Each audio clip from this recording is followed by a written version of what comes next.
University of Michigan great Braylon Edwards, and of course, Maz are about to take over on Woodward Sports. Every day, 2 to 4 p.m., it's the best Detroit sports talk on Detroit's best sports network, Woodward Sports.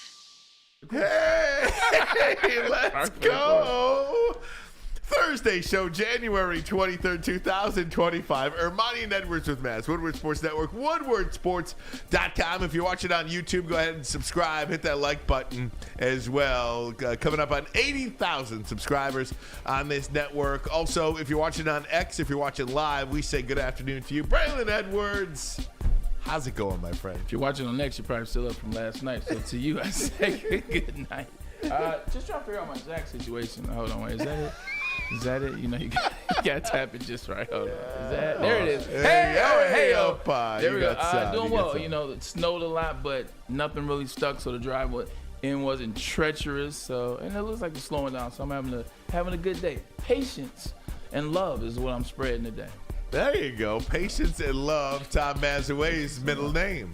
What's up, man? You, Another baby. week and January's in the books. You know, Wow. I'll tell you, Your birthday is literally around next week. Yeah. how about it? How about it? What day? The third? The 30th. 30th. Yeah. Right, come on. So Now. next- We've only been doing Next this show Thursday. 4 Next Thursday. Yeah, next Thursday. Yeah. Then gonna there's be here? Maz. No, I won't be here next Thursday. I won't be here next Thursday, unfortunately. I don't think anybody will. That's a shame. Unfortunately, I won't be here next Thursday. I got a lot of moving parts in my schedule. So, and again, I cannot thank Anson enough for covering the load here. What? Pause. When I'm not here. So, Anson Wells is doing a terrific Well, stop wasting job. time then. Let's get into the All right, show. well, let's then. get right into I'm it, guys, messing with because Brad Holmes spoke to the media today. We will get to that in just a little bit. But I think the topic that really has us all just shaking our heads is the fact that the Dallas Cowboys are expected to hire Marty Schottenheimer. No, Brian? not Marty Schottenheimer. He's dead. We can understand that. Yeah, didn't he pass like 3 years ago? He's gone. Brian Schottenheimer. Braylon Edwards, your reaction to a lifelong assistant coach getting his first ever head coaching job with one of the preeminent franchises in the history of American sports, the Dallas Cowboys. What are we doing? What are we doing here? Like, what are we doing? I just don't understand. You're talking about a guy that's had, 11, 12 jobs in the last 13 jobs in 28 years. 13 jobs in 28 years, and especially over the last 10 years, probably 6 or 7 of those. I just don't get it. Like, Schottenheimer didn't even run the offense in Dallas. That was Mike McCarthy. Well known. We know that. 2 of the most PTSD-driven moments of my life, man, were the AFC Championship match both times. How many times have I come up here, Ryan, and talked about my disgust with the play calling in the AFC Championship? At the least Pittsburgh once a game week. and the Indianapolis Colts. You're talking about Brian Schottenheimer, who was offensive coordinator at that time. You caught the Indianapolis Colts at the prime time in 2009. They were no longer the Indianapolis Colts for the past with Dwight Freeney and that special team, Marvin Harrison, Reggie Wayne. You didn't catch that. We caught the Indianapolis Colts that were beatable. They were so beatable that the Saints beat them, partly to an onside kick in the start of the third quarter. And Can't then do the that next anymore. year, the Pittsburgh Steelers, they were not the Pittsburgh Steelers, hence why they got beaten in the Super Bowl by the Green Bay Packers. But with that said, I digress. Nowhere that he's been has he elevated the play of offense by a quarterback, by an offense. Nowhere has he gone where that team has taken a step forward as it relates to offensive statistics, as it relates to moving up in their division. Nowhere has he even been successful at his freaking job. But he gets a head coaching job. This is Jerry Jones doing the same thing that he does. He likes to put if he gets the job, he got the job. He's getting people that he can control. Brian Schottenheimer, happy to have the position. He's not going to make any waves. He has to run business as usual with Jerry Jones. The only tag is now it's not Mike McCarthy. We're sitting up here and talk about who's an established coach, who has won a Super Bowl, who has been an elite offensive coordinator. We're talking about a guy who can't get it done as an offensive coordinator. Now he's your head coach. Now he's your head coach moving forward. I just don't understand what they're doing. We do. It's more of a control. Nobody can say anything. Just look at Jerry Jones' choice of coaches over the years, man. It's always guys he can control. Do you think Sean Garrett's going to raise a fuss? You think he's going to make a lot of money? A backup quarterback to Dallas that Jerry has on payroll? And Mike McCarthy, Brian Schottenheimer. I'm not a Dallas Cowboy fan, so it really doesn't matter. But I just don't understand Brian Schottenheimer getting a head coaching job when he's not even a good offensive coordinator. The people in Dallas aren't going to be happy. You know that. And we've said it. And Mariah, I argued with you when you said that Bill Belichick would go there. No way in hell would he go there. You were right. He wouldn't, because no one's going to eat the crap that Jerry dishes out. And I guess Dion told him to take a hike. I haven't heard anything from the Dion camp. Not to cut you off, just asking a question. We can ask this around the room. Is it now understood by everybody that is poached by the Cowboys what they are, and that you can't have success there? Because in the past, players didn't care that you couldn't win the Super Bowl. They wanted to go because you can get paid. Because you can be a Dallas Same Cowboy. with the Detroit Lions. See Oz Hakeem and Dre Bly 100%. And all these, you know what I mean? It was just a means to an end. It's a cash grab back in the day. Like now, players don't seem like they want to go to Dallas, if you get my drift. Coaches don't seem like they want to necessarily go to Dallas. I think Dallas is one of those situations where, if you're going to right now as a player, as a coach, you can't win. And I think that's what you see in Brian Schottenheimer being the head coach. Isn't that crazy? Nobody wanted the Dallas Cowboys job. This makes no sense. The most lucrative, the richest franchise in all of sports. It's worth the most. Out of all sports, it's the Dallas Cowboys. Still to this day, not even close. You can ask anybody in any part of the world, name a football team. How about those Cowboys? Dallas Cowboys. I listened to Colin Cowherd speak about this earlier today. And he hit it. He's like, this is like the end of a once proud franchise. It's the end of the road for them until they get something new above. Jerry, he's got his son Steven waiting in the wings. I don't know how Steven's going to be when Jerry hangs him up. I have no idea. But you can just scratch the Cowboys off when you're looking at Super Bowl contenders. And they got some talent on that team. And you know what? Maybe we're being a little hard on Brian Schottenheimer. Maybe he'll turn out to be a good head coach. Why are you always so nice and optimistic? Well, we really don't know what the man can do yet. I know him. I understand. I know this man. Maybe he hires the right offensive coordinator. Maybe he hires the right defensive coordinator. You still need the guys under you to help. Maz, I will give you that, but I would respond with this. Nothing that Jerry Jones has done over the last 30 years has really indicated that he is some forward thinker that can pluck a Dan Campbell-like coach out of the blue, right? I mean, because Dan Campbell, when he was hired by the Detroit Lions, was such an out-of-the-box, mind-boggling hire here in Detroit, around the league. Nobody really thought that was a great hire at all. We were being mocked here in Detroit for hiring Dan Campbell, but it worked out. Unfortunately for Jerry Jones, he has a track record. Sheila Hamp had no track record of hiring a coach, and you could see that she did the right thing. Nothing Jerry Jones has done in the last 30 years leads me to believe that he knows what he's doing in terms of picking a coach that is right for winning. Now, I watch a television series called Landman. It's on Paramount Plus. It's with Billy Bob Thornton. It's a great show. I encourage everybody to watch it. Taylor Sheridan. Exactly. A couple of weeks ago, there was a cameo appearance by Jerry Jones. One of the oil tycoons was dying, and Jerry Jones, who played himself, told him, the oil tycoon in the room, played by John Hamm, and I hope I'm not ruining it for anybody, but it is what it is, talking about Jerry Jones. The oil tycoon was such a hard worker. All he did was work. He's dying, and his hospital room was empty, and if it wasn't empty, it was filled with coworkers. It was filled with his underboss. It was not filled with his daughters. It was not filled with any family. And Jerry Jones, I tell that story is a long way to say, Jerry Jones, and a lot of people took this to heart, in the show says, family is everything. And he bought the Dallas Cowboys not for an investment, not for any other reason, but it was an opportunity to work with his family, to hire his friends, to hire his kids, to work side by side with people that he knows. And that was not just a television show script.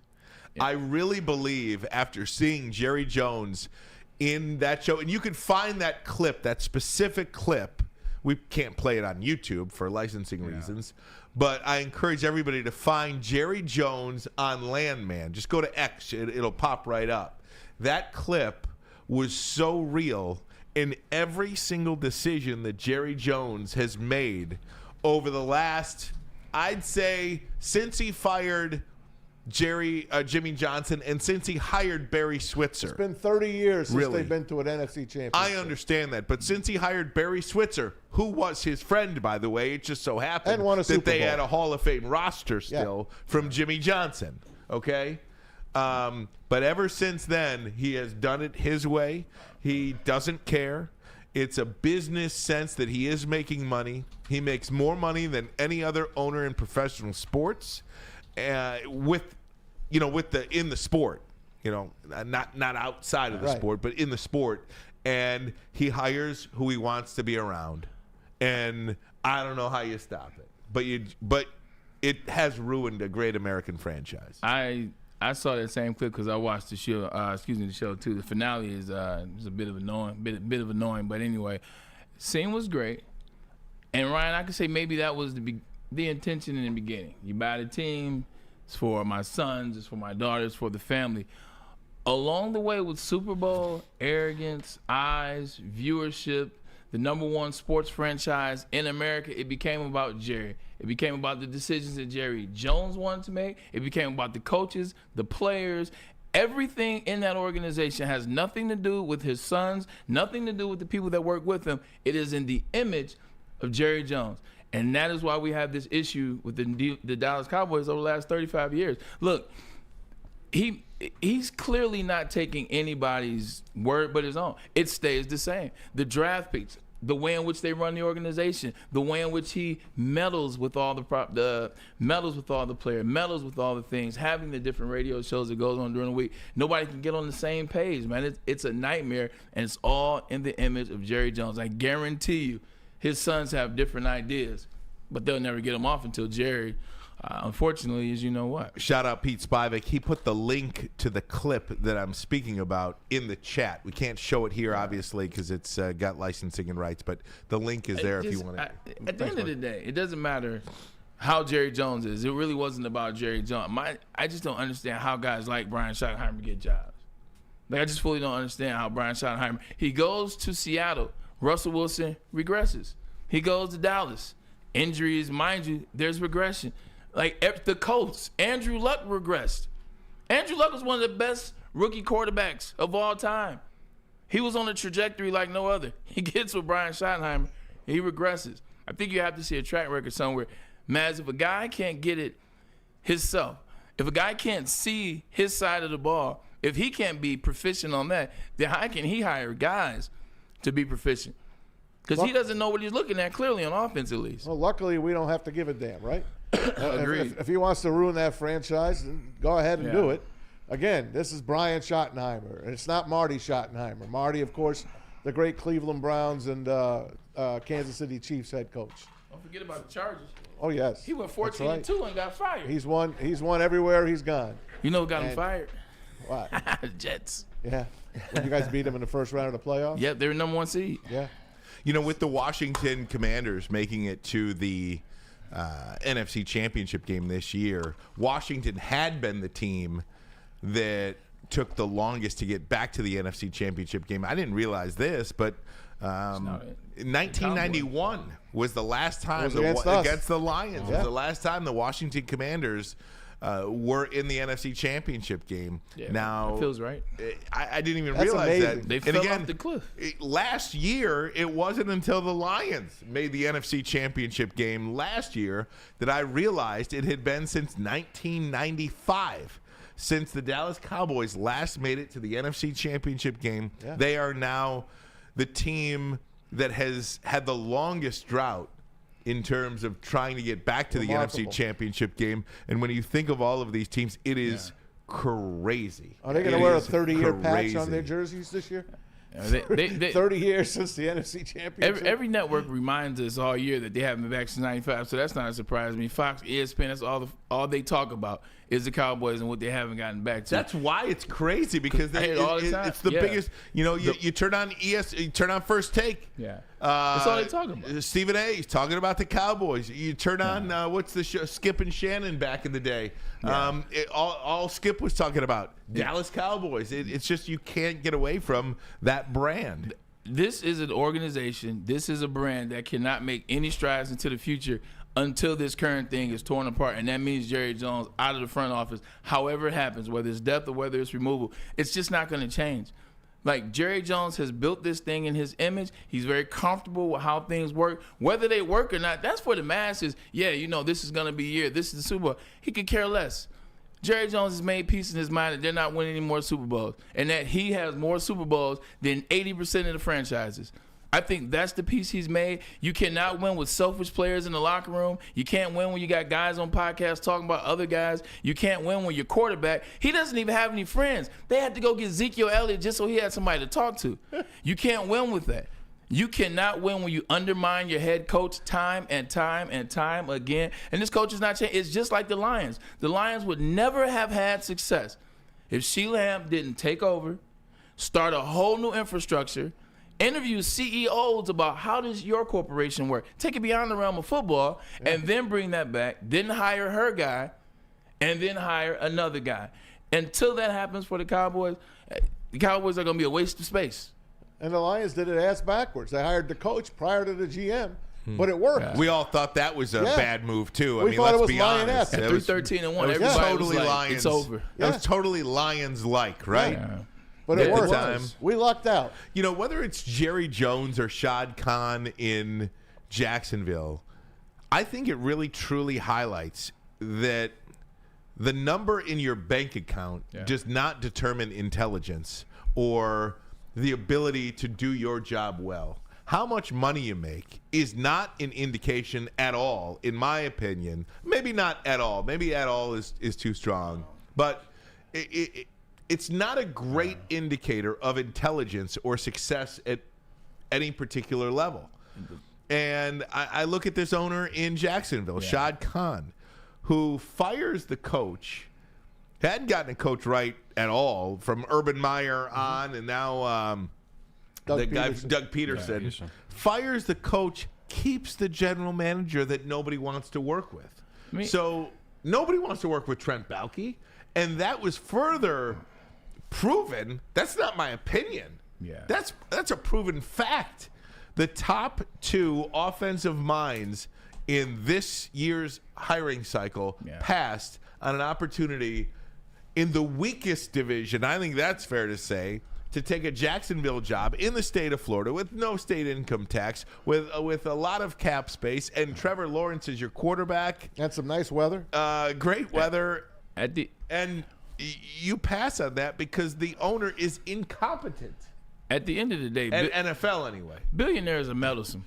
Like, you get to $1 billion of net assets, net worth. You get to $1 billion, $1 billion plus. Like, you built your path. Everything that you had did to get that path are things you were professional in. You went to school for. You were great in. You were an expert at. You get to that building. When you own an NFL team, you have to give up. If you truly trust your team, like Sheila Hamp had to give the team to Dan and Brad. You can't be meddlesome. Well, you empower your people. 100%. Right? But no, great organizations empower the people. The ones that don't, the Shock, the Cons, the Joneses, where it keeps changing, and you have. It's because you're meddling. It's because you can't just sit back and let the process take its up. No, I'm a billionaire. This is my team. This isn't working, so I got to come in and swoop in now. Sheila Hamp, as an owner, she could have swooped in 3-13-1. See, that's where you meddle. And then she didn't. She stayed the course. She trusted what she had hired. And you get to 9-8, and eventually the rest is history. But when you're making $1 billion, you made it yourself. I'm pretty sure Sheila is inherited. It's like, it's tough. Well, it's almost like, and I don't know if you have anything to add to that, Maz. I don't mean to jump in, but it's almost like Tom Gores to an extent. Tom Gores for the Pistons, to an extent, it felt like when he bought the team, he did it to raise his profile. He didn't do it to win. Thought it might be easy. It's a great investment. It was. It absolutely. Being an owner in professional sports is a great. I think he bought the team for $325 million, and they're worth over $1 billion now. Pretty good. Pretty darn good investment. I think that was initially Tom Gores' goal, was to raise his profile, have a little fun, have a toy on the side. Yeah. And I think Tom Gores has evolved after so much losing. I think he has turned interested in winning and done the necessary things an owner has to do to win. And I don't know too many owners out there. Hell, I'm not taking any shots at any owners locally, but I don't know too many owners out there that would eat $80 million for you not to coach my team. I think Tom Gores deserves a lot of credit for that. But don't forget, he brought him in. Fine. Against everyone's wishes. But again, so he ate his mistake. He ate his mistake, but you're talking about the best free agent coach on the market at the time. He didn't take no for an answer. Correct. But I don't know. He ate his mistake. A lot of other owners wouldn't. A lot of owners won't pay $80 million for 30 homers, 300 average, and no doubt. So just saying. I think Tom Gores deserves a lot of credit for his transformation as an owner here in Detroit. I think you could tie that all in with the Dodgers. And people are out there saying the Dodgers are ruining baseball. Hey, I'm one of them. But I'm a Yankees fan, right? So everyone looks at me and says, how do you even talk? But the Dodgers have out-Yankeed the Yankees. They have so much money pouring in from Japan that it's not even they're not in the same stratosphere as the other owners in baseball. But these men and women, they have a lot of money. And there's a lot of teams out there, and our Tigers are one of them, that really are not putting their money where their mouth is. They are with their seats. They're making the whole new Tiger Den down below, clubhouse seating on the dugout side, Comerica Park. They've put a lot of money into it. It looks really great. I love going there. But they're putting money where guys like me and you, we're not going to be able to even go there. We can't go there. We can't sit in those seats. We can't afford them. Yeah. Unless my friend takes me, I'm not going to those seats. But give me a player. Give me an Alex Bregman. I'm just using his name. Give me an Alex Bregman. Give me something I can hang my hat on. I know they went out and they got Gleyber Torres, and he's going to be okay. But you keep, who, El Mago, and you're still paying him money. The Dodgers are outspending everyone. Yeah. But guess what? Our owners, other owners, you could do that too. Why are you letting the Dodgers get all the talent? You could bring the talent to your team just as well. So are you mad at the Dodgers, or are you saying everybody should do what the Dodgers are doing? Because coming from a Yankees, coming from a Yankees fan, that's a bit hypocritical. Because there were a lot of ball clubs, there were a lot of ball teams. When I was growing up, we watched the Yankees. Oh, here's Steinbrenner buying another player. Oh, here's another player. Here's another player. So when there was one of those World Series, a lot of small team ball clubs were like, well, we just can't compete. That's essentially what the Dodgers have done. So I don't think they have ruined baseball. You just need to figure out how to operate in this new market. It's just like NIL and transfer portal. We got to stop talking about what's ruined. It's just new. Well, we just got to adapt to it. And like you said, other owners can do it too. You got to adapt. You saw what Jack Flaherty said? I'm looking at it right now. Yeah. I'm looking at it right now. The narrative is out there that the Dodgers are ruining the sport because it is an absolute beyond. It's a Hall of Fame team. Yes. Jack Flaherty, former Tiger, current Dodgers free agent, by the way, says a certain team is not ruining baseball. A lot of other teams just are doing very little. Ben Verlander really started this. Justin Verlander's brother. Yeah. He's got a podcast, Flippin' Bats podcast, pretty darn good if you like baseball. He started that kind of chatter a week ago. I was just trying to look for his post about it. He said the Dodgers are not ruining baseball. Sorry, owners. You have the ability to sign players too, and you're not doing it. Every day, Ben Verlander, and I'm going to go to Ben Verlander's Twitter page now, or X page. I got it. Don't worry. Right now. How hard is it to defer a payment, Maz? I don't know, bro. I don't know all this. Yeah, that part I just don't know. They're But getting away with murder. 26 minutes ago, he posts this every day, Ben Verlander. He posts this every single day. And he just posted it 26 minutes ago if you're watching live. Today is a great day for the Detroit Tigers to sign Alex Bregman. Yeah. And I don't care if we have to have him for an extra couple years. Well, just give me him. Well, for me, it's like this is exactly what Jack Flaherty is talking about. Yeah. This is exactly what Ben Verlander is talking about. This is exactly what fans are talking about. Here's the post from Ben Verlander a couple of days ago. The Dodgers aren't ruining baseball. They aren't forcing baseball into getting a salary cap. The LA Dodgers have created the perfect place players want to be, and players are choosing to play there. Signing Shohei Ohtani started all of this. And yes, people want to be surrounded with winning in Los Angeles and Shohei and all that. But what is prohibiting the Detroit Tigers from signing Alex Bregman? Do you know the goodwill that would happen? Not to mention you're getting a Hall of Fame type player at an infield position. You can't tell me that you're trying to keep Sidney Sweeney or Trey Sweeney. Trey Sweeney.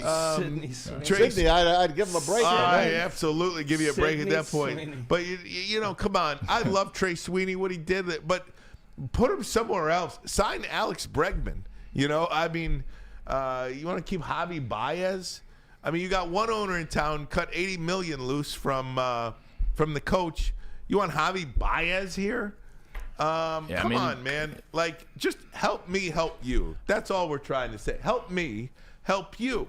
And I'm not saying maybe they'll get a contract done with Braylon, but my goodness, it is like pulling teeth to sign one player. He's gonna go to Boston. I can't speak. One player. I can't speak for what they're doing. I mean, I got a little insight, and I know that last year with the players and the runs and the guys that you didn't think were going to play, and all of a sudden you got Trey Sweeney performing well, and all of a sudden you got these guys playing at a playoff level. They didn't know what they were going to get, so they played those guys. It ended up working, and they just rolled with that. I don't think, and this is me now speaking, I don't think the Tigers believe that they're in a situation where they could win a World Series this year or win a World Series or get to an ALCS. I just don't think they feel it, and I think it's because of the Dodgers and what teams are doing and loading their rosters up, and they don't feel like they can compete money-wise and don't feel like they can compete even if they were to go out there and I think this is what I'm just saying what I think they're operating from. I think they're operating from that point.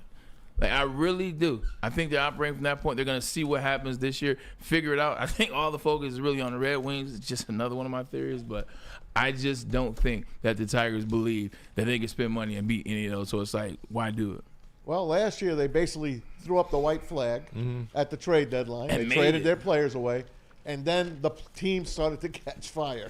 So the guy looked good. That was by mistake. So the guy looked good. Your general manager, Scott Harris, is like, oh, wow, hey, boy, I must be smart.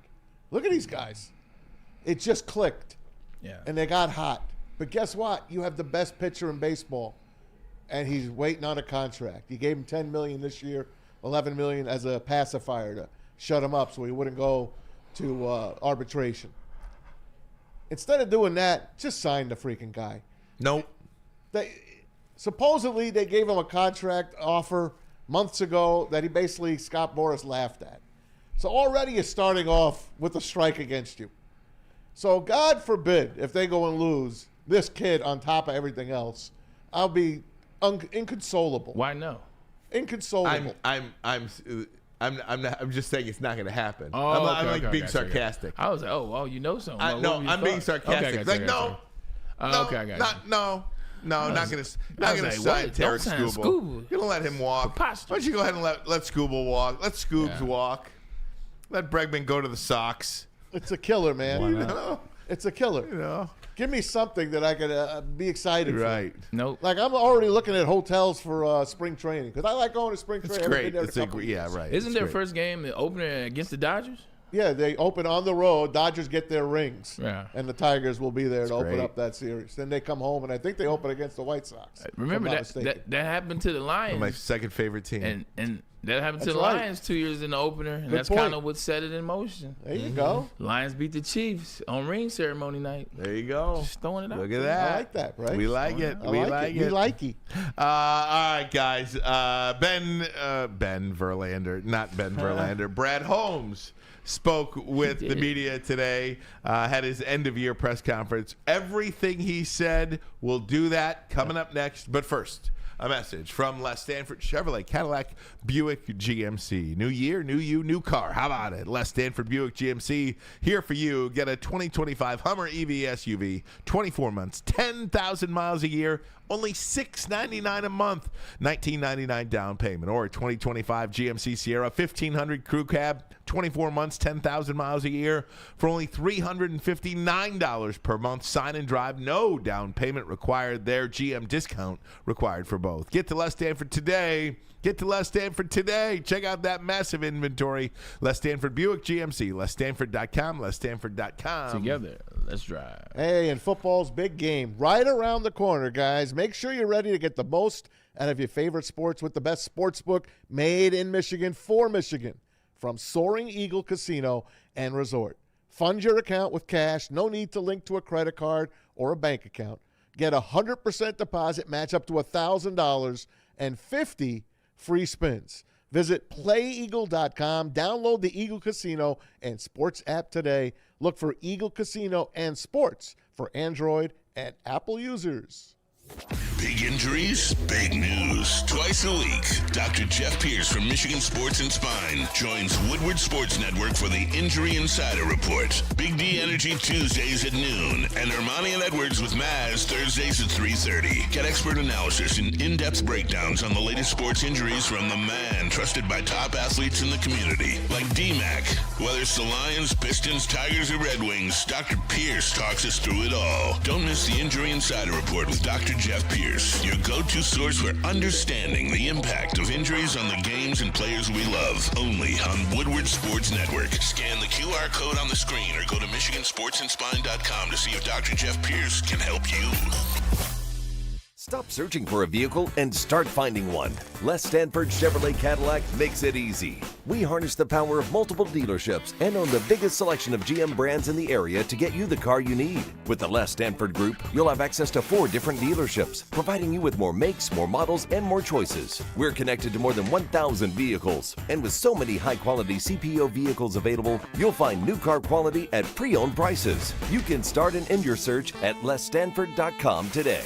A network for the city, by the city. Woodward Sports is Detroit Sports. How do people feel about getting a Planet Fitness membership for $15 a month? How do they like working out in a clean and spacious gym that's filled with equipment for every workout? And how about free fitness training in the judgment-free zone that leaves them feeling energized all day long?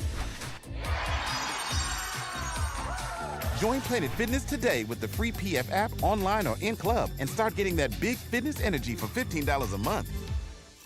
The most talked about Detroit media by other Detroit media, and we love it. It's the Woodward Sports Network.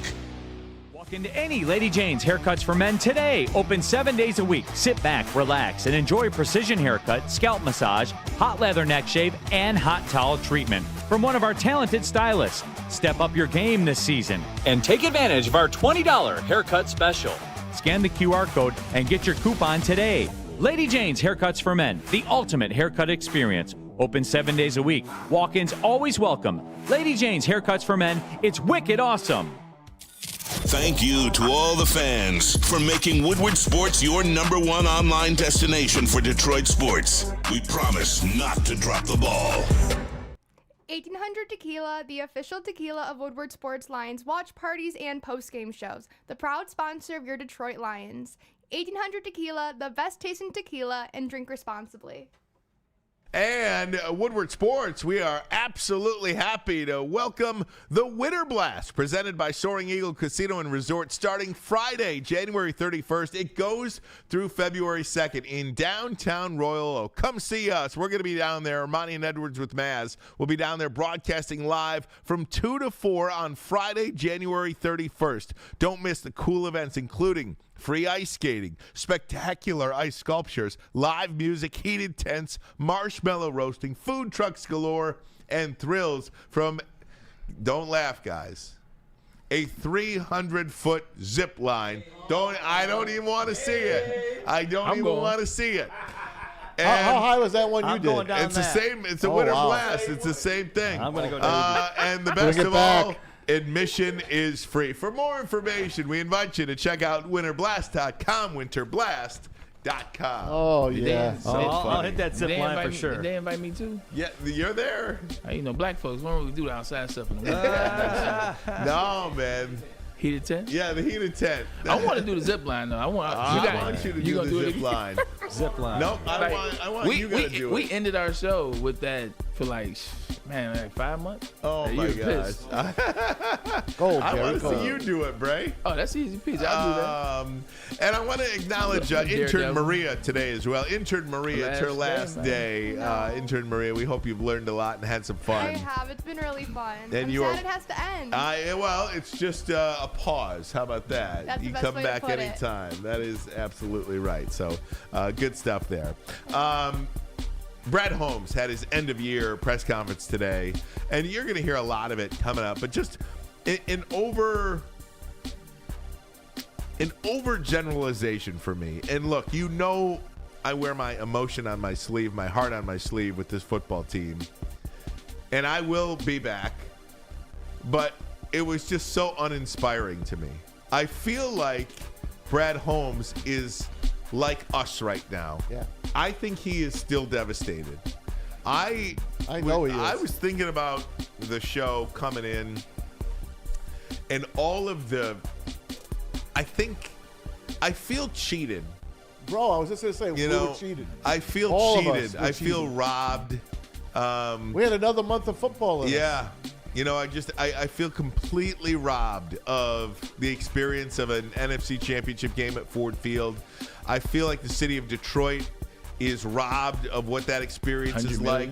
I felt robbed last year of a Super Bowl up by 3 scores with 30 minutes to play, and I was there. Just, so I think he's still dealing with that. You were there last year, and then you watched this one, obviously, at the house, and we'll get back to Brad Holmes. Being there, which one like hurts the most? Because this has been like the conversation. I feel like starting with Monday till Thursday, everybody's trying to figure out which one is it.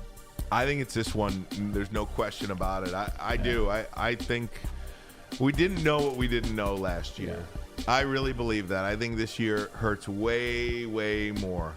As someone that's been there, I took this week, Maz, I'll come to you next. I took this week to kind of think about it and process it. For me, I think it would have been last year for the Lions. And the reason why I say last year, I'm speaking from the experience of first time I played in the AFC Championship, we were up on the Indianapolis Colts at their place. We were 30 minutes from the Super Bowl. Same situation. We weren't up 20. We weren't up by, whatever. But 17. Excuse me. We weren't up 17. We were up 3. But we were still up. You can smell. Should have been up 10. Like, should have been up way more than that, but neither here nor there. Schottenheimer. But you can smell the Super Bowl. You can think about, you think I'm BSing. Like, I was planning my Super Bowl MVP speech because I swore to God I was going to win this MVP, and it was going to be the greatest comeuppance from leaving Cleveland to coming there. And maybe that's why we lost. Maybe we were so far ahead, but we were right there, Maz. Mm-hmm. To be that close. That's what the Lions were last year. It doesn't matter about how they got there, or you didn't think they were going to get there, or the defense, and they got there in spite of. They made it. Much like the Commanders are in the NFC Championship, they made it with a chance to go to the Super Bowl. They were 17 points up last year, and then it unraveled in front of my eye. It has to be that one to get that close, knocking on the door. Only because I've been there, and I was like, I'll never get to this spot again, like Dan Campbell said. And then we made it the following year, but we weren't as the team wasn't as good. I thought that first year, I feel like we should have made the Super Bowl. So I think getting actual to NFC Championship, I think it's last year. Last year hurt to me. It hurt because they had it. I mean, they were within a quarter of being to the Super Bowl. People were talking to each other, trying to get their travel agents on the phone. We got to book this flight to Vegas. I mean, this flight to Vegas is going to be a killer. And this year, what have we had? We have had Joel Schwartz on for like 2 months straight, asking him about all these package deals. How do you get to the Super Bowl? We were there. 2 straight years we were in the Super Bowl. But last year being that close, to me, hurt more.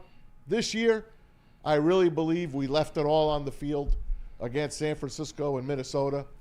And I know I always bring up the defensive injuries, and I'm bringing them up again. And I know the offense lost the game.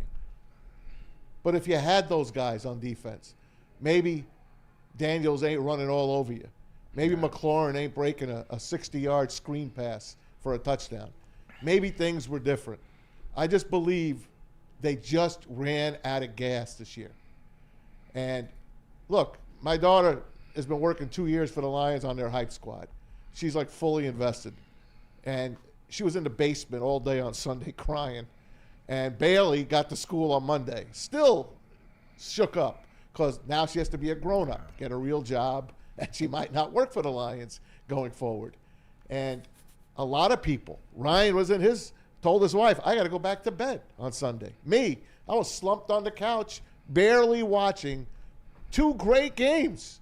The Eagles-Rams in the snow, followed by the Bills and Ravens in the snow, and I hardly gave a damn. And I hardly give a damn about my favorite weekend of the year this year. It's Sunday, the championship weekend. I don't give 2 craps about those games. I don't. I don't even have any squares. And I'm the square master. I spend a lot of money on trying to get the right numbers. I hit one for the national championship on Monday. How much? I got nothing in me. It was only $150. Hey, I got nothing left. I really don't. I'm gassed, and I'm bitter, and I'm pissed, and my winter depression has set in a lot earlier than I thought it would. My Christmas trees are still up. I always leave them up to the Super Bowl. I was going to tell my wife, let's just take these efforts down this weekend. All right, man. I'm done. Okay. I am done. I'm just football. I feel him too. Is in my blood, and I am out of gas, guys. So answering the question, Bray, both years suck. Now I regret that I asked the question. I feel like I've opened up the wound again for a lot of people out there, including Maz. Brad Holmes is hurt. Getting back to what you initially asked me, like last year, Brad Holmes is exactly what you were saying. Like, look, we got here, didn't know we were necessarily going to get here. Boom, we lose. Now you're excited about the offseason. Now you're excited. All right, cool. We got that far with this defense. We got that far with this offense. Let's tweak it. Let's do this. Like this season, Brad Holmes prepared for the Super Bowl. Brad Holmes prepared for this moment. They prepared to be the number 1 seed. Check. They prepared to get the NFC Championship game here. They prepared to get to the Super Bowl, which they couldn't do last year. So for Brad Holmes to be at that press conference, to be at that podium, this is the real side of sports that you get a brief glimpse at every once in a while. You see how hard it is. Like you see the other side of sport. You see the human side of sport. You see the emotional side of sport. Brad Holmes wants to get up there and talk about, what our goal is. You know, we'll probably get some offensive linemen in here, maybe with that second pick. Defensive line is he can give you that. He doesn't even. It's not even in him right now. Like I heard that. However the NFL draft noise goes, I heard that the other day, and it almost made me sick. I don't care. Like it almost made me sick. So I would hate to be Brad Holmes and be in this moment at this podium, and have to talk about next year. Like when you were a couple hours away from talking about, February 8th or whatever the hell it's about. The 9th. I was close. I believe, and again, I'll say it till I'm blue in the face, I think this year hurts way more than last year. I just think it does. It's only because it's now. Well, it's now the expectation, and I think the trajectory of the fan base as well. And when we had Dave Burkett on with us yesterday, I think Dave Burkett really described exactly how I feel and how you just describe yourself, Tom Mazaway. These fans, Ford Field was absolutely berserk this year. Bonkers this year. Whatever you want to say. They deserve There it. was just this crazy feeling of Lions positivity that collectively everybody had. Sure, there was a few SOLs out there and all that stuff, but collectively 90% of fans in Detroit had this fever pitch Lions to the Super Bowl. Dave Burkett essentially said, and I'm paraphrasing, and correct me if you heard this differently, that is probably over. Or at least, at the very most, that is up for debate now, how Lions fans will react to this team moving forward. Will that fervor, essentially, of absolute positivity, absolute goodwill, absolute certainty. How many games? I think that's what. I don't know. Will it be there this year? Will, even the demand for tickets. And I think It's a crappy home schedule. I think ticket prices are a good indication too of on the secondary market of where the fan base is. Yeah. I don't think you'll ever see what you saw this year for tickets. And that's I what just don't. I agree. I don't think you'll ever see it I again. agree. They reached their peak. The fans reached their. Now, if they won, oh man, look out! But they didn't, and I think that will come down now. How many games would it take them to get back to this excitement for the team? And what I mean by that, how many games won next year? Because we all know the excitement doesn't start again until you win. There'll be a little bit of excitement about the draft and whoever you get. It's a lower pick. It won't matter unless Brad Holmes does something groundbreaking and gets into that top 5 or top 7. But it'd be a little buzz. It'd be a little buzz about training camp, a little bit OTAs, blah, blah. It won't be a buzz until September, whatever, when they play a game and they finally get this funk off of them. But how many wins in a row, Maz, before you can see the excitement come back to a level? Can I answer that? Go ahead. None. If they go 10-0 to start the season, the hype doesn't come back to some point. And I'll tell you why. I think the 2024 season for the Detroit Lions, Braylon, proved that the regular season means nothing. Yep. Stay healthy.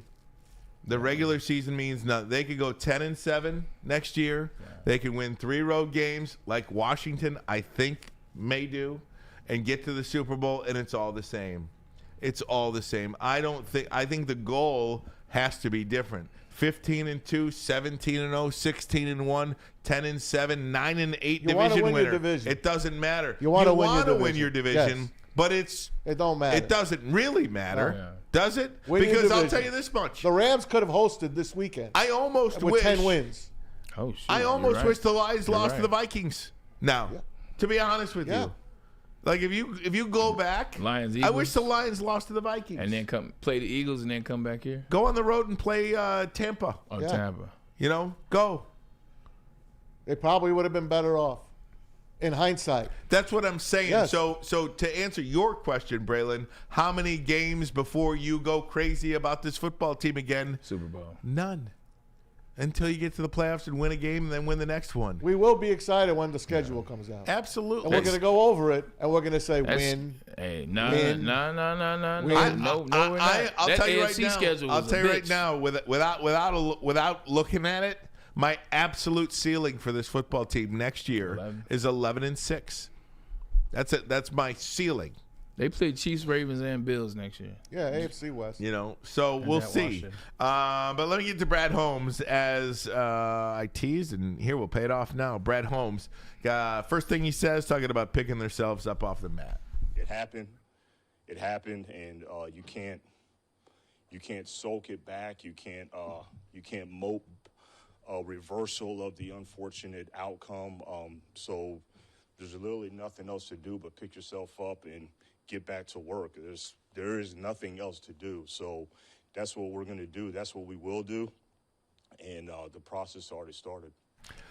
Again, you guys tell me. He's dead. You guys tell me dead. what you see out of Brad Holmes. He's dead. Here's another one. Brad Holmes, feel good about the young core. Just watch him. I mean, wait. Listen to him. But just listen to him. It's probably relative to what you would say there a window, or is there a window that you need to stay in? And I think that we've done a good job doing our best we can to avoid windows.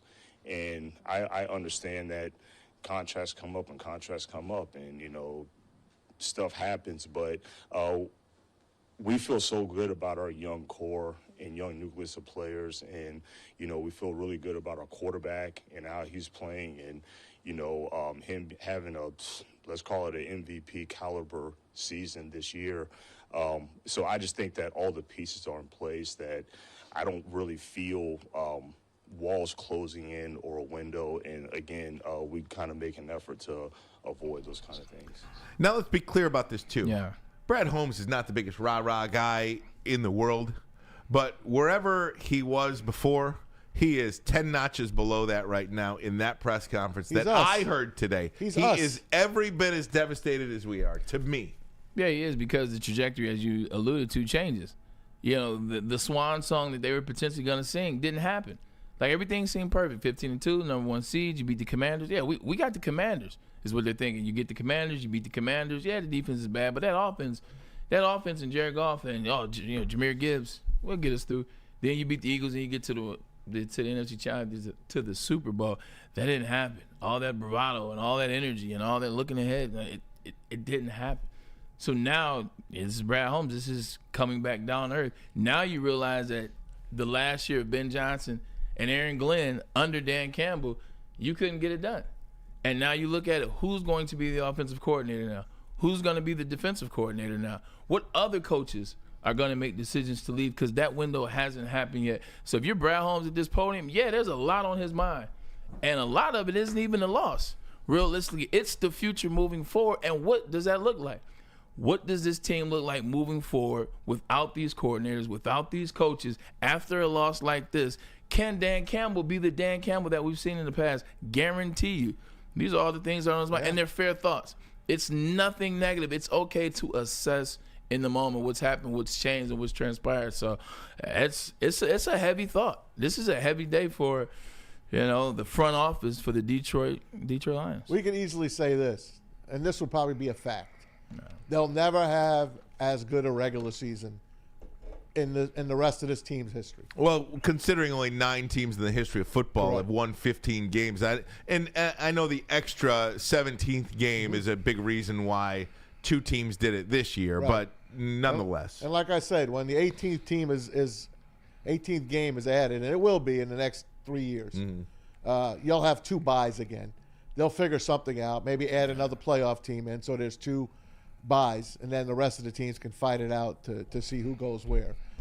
And you'll have 2 byes during the year as well. So to have the Super Bowl President's Day weekend. Right, and the NFL is going to change as it continues. 18 games, it's got to be the max when it comes down to football. When I was young, 14 games.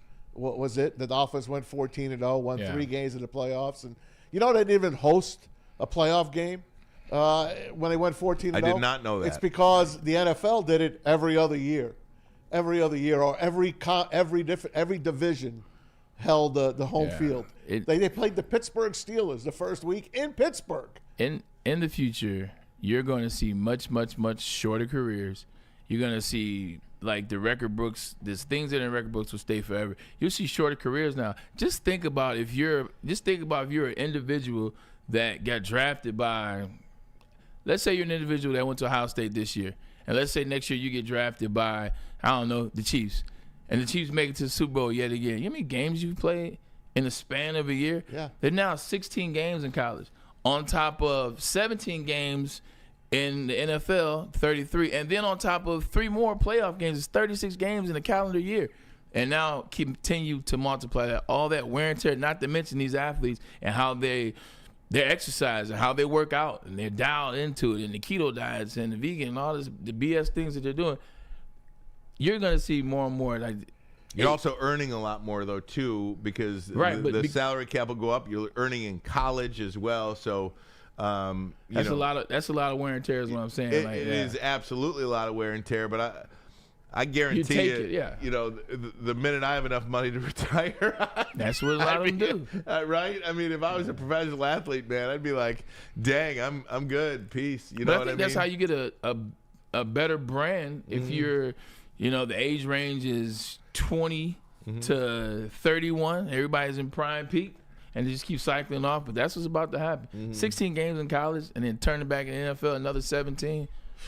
Yeah. Man. I don't know what to say, man. I don't. I got to grow up, right? I'll be 63 next month. I still got to grow up. This is still new, though. Why do you have to grow up? Like, you literally are 63, man. You really have gotten to be a fan that is given reciprocation 3 years. 3 years. 3 years in your last 27 as a Lions fan. Maybe a year here or a year there. You got 2 legit years. Because the 9 and 8 season, you really couldn't be a fan until almost the Seattle and the Rams game. So you've had 2 years to be a fan that receives something for being a fan of the Detroit Lions. You shouldn't grow up. Like, you're owed this. A franchise owes a loyal fan this. So you have every right to feel that way. It's 2 years they gave you. People still don't know, right?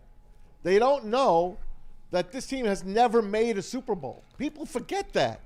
Yeah. By the way, I hate that I did not bring this up 10 minutes ago when I wanted to. Bring it up.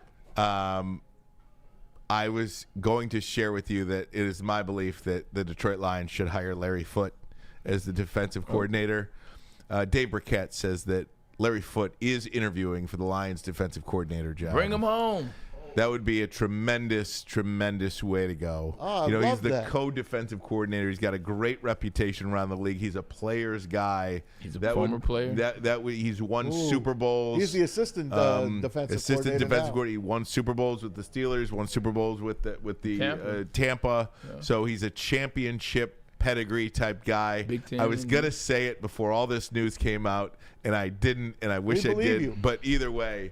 Larry Foote and the Lions could be something. I got to talk to Senior today. Yeah, could be something. It's Thursday. Could be something in the works. And we both know Larry. All three of us know Larry. We all know Larry very well. Yeah. Larry was he in your class for the Hall of Fame or 2 years last year? No, this year. This year. Yeah. It was this year.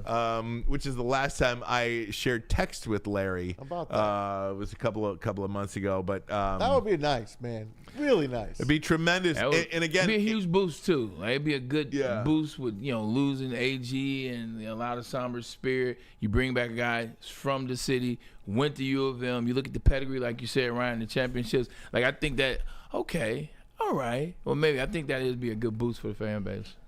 Yeah, I mean, it would be a perfect hire for me. Who do you want as the OC? Dan Campbell's going to call the plays, so I don't know if it matters. I don't think so. I do think so. Why? Because I just think he is. Did he call the plays this year? He called the plays until he was comfortable with Ben Johnson. Ben Johnson, when he was named the offensive coordinator, that was 2.5 years ago. Yeah, didn't. But again, Ben Johnson didn't just offensive coordinator and start calling the plays. He handed over the play calling to Ben Johnson in the middle of the year.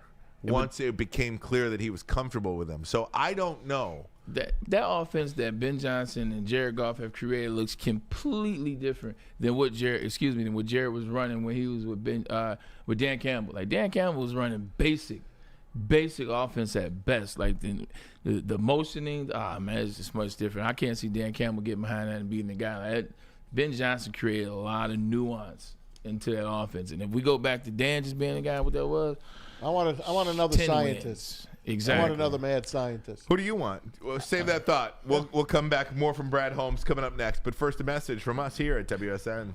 That's right, everybody. Head to shop.woodwardsports.com right now. Get yourself some of the latest and the greatest Detroit sports merch around. Get your Pistons, Tigers, and Red Wings gear as well.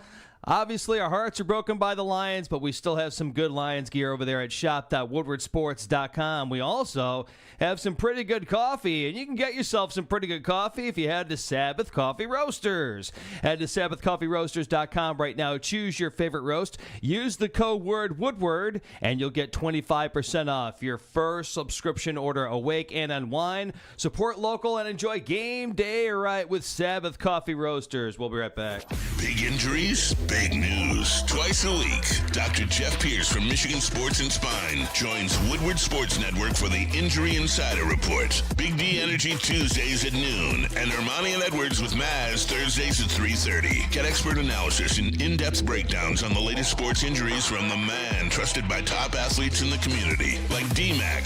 Whether it's the Lions, Pistons, Tigers, or Red Wings, Dr. Pierce talks us through it all. Don't miss the Injury Insider Report with Dr. Jeff Pierce, your go-to source for understanding the impact of injuries on the games and players we love. Only on Woodward Sports Network. Scan the QR code on the screen or go to MichiganSportsandSpine.com to see if Dr. Jeff Pierce can help you.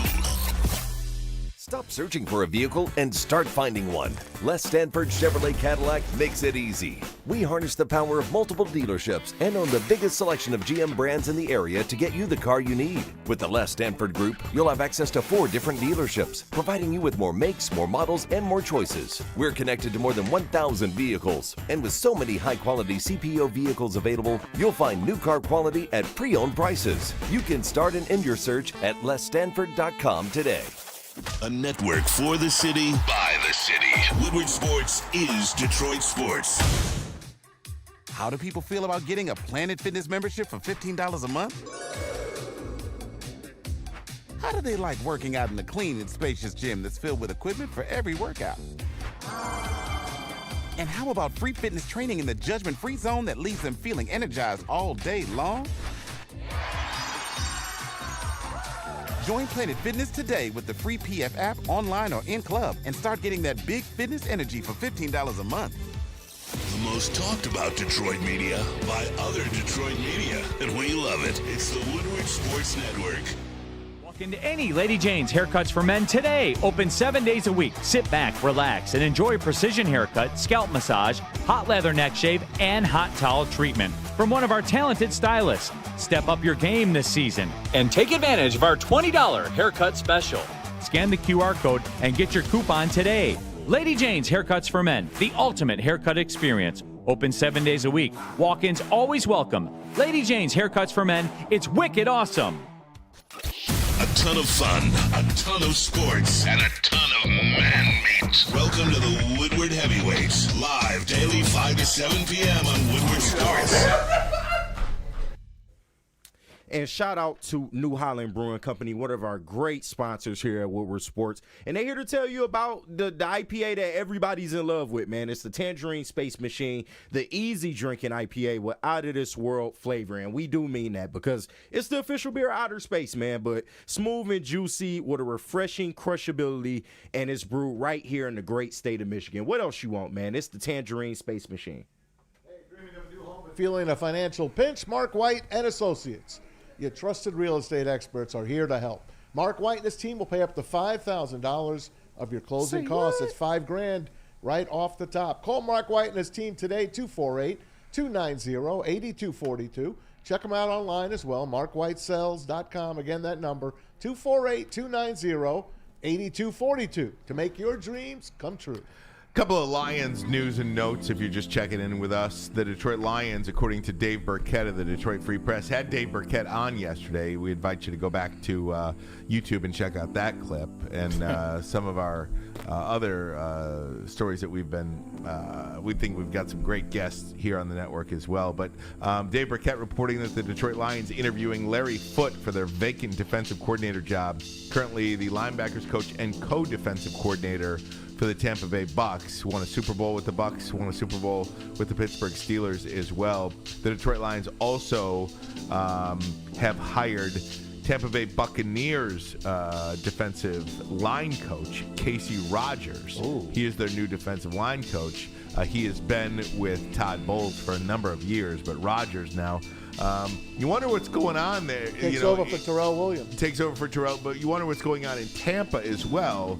That a lot of guys, kind of saying, okay, maybe. Liam Cohen stayed, though. Yeah, he did, but he stayed for a reason. Yeah. He perhaps pulled a. He got paid. Well, he got paid, and he perhaps pulled a Ben Johnson a year ago. Correct. Situation. He did. He'll be a hot name next year. Look, Absolutely. When the Giants hire. You asked about who should be offensive coordinator or defensive coordinator. Both. I can go offensive if you Feel want. free. Look, it can be a number of people. I make it most easy for. I can go down a long list of names. This is what you do: you get yourself a quarterbacks coach, or a passing games coach, or an OC that's coached under Kyle Shanahan. Because all the quarterbacks that are having success, Brian Griese. 100%. If you want to go that route, you look at the Kyle Shanahan tree that extends to Sean McVay, who now has his own tree that extends to Bobby Slowick. There's your name. There's your name, Kyle Shanahan's quarterback coach. Oh, Bob Griese, yeah, Brian Griese. Yeah. I'm just saying, because if you look at the offenses that are having success at the highest levels, and you think it's like a plug and play, it's coming off of that tree. You look at the success Sam Darnold had. Look at the success of Jared Goff. Look at the success. Well, Jared's is Ben Johnson, but you get what I'm saying. You look at the quarterbacks that have been in San Francisco. You look at what they did with the Redskins and Kirk Cousins. Now, every quarter, you look at C.J. Stroud last year. Yeah, Bobby Slowick comes off that tree as well. You get you a guy that's played in that system or coached in that system, and you bring him in here, the new hot guy. That's who you get on offense. I don't know what that name is. I don't know who that quarterbacks coach is, who that assistant coordinator is, who that next guy is. That's who you go get. 100%. How about our guy that we already have here? Tanner Strand. No, I like my quarterback coach, Mark Brunell. If he doesn't leave. He hasn't yet. It's rumored he might leave with somebody, maybe Aaron Glenn, but I don't know. Do you think he's learned enough from Ben to come here? He did get Jared Goff straight. He got him rolling. He didn't, maybe his coaching failed on the last game, but he got him this far. I don't know. I'm throwing it out there. I think I respect Mark Brunell. Yeah, coordinators, coaches, coordinators, quarterbacks, and quarterbacks, they're always together.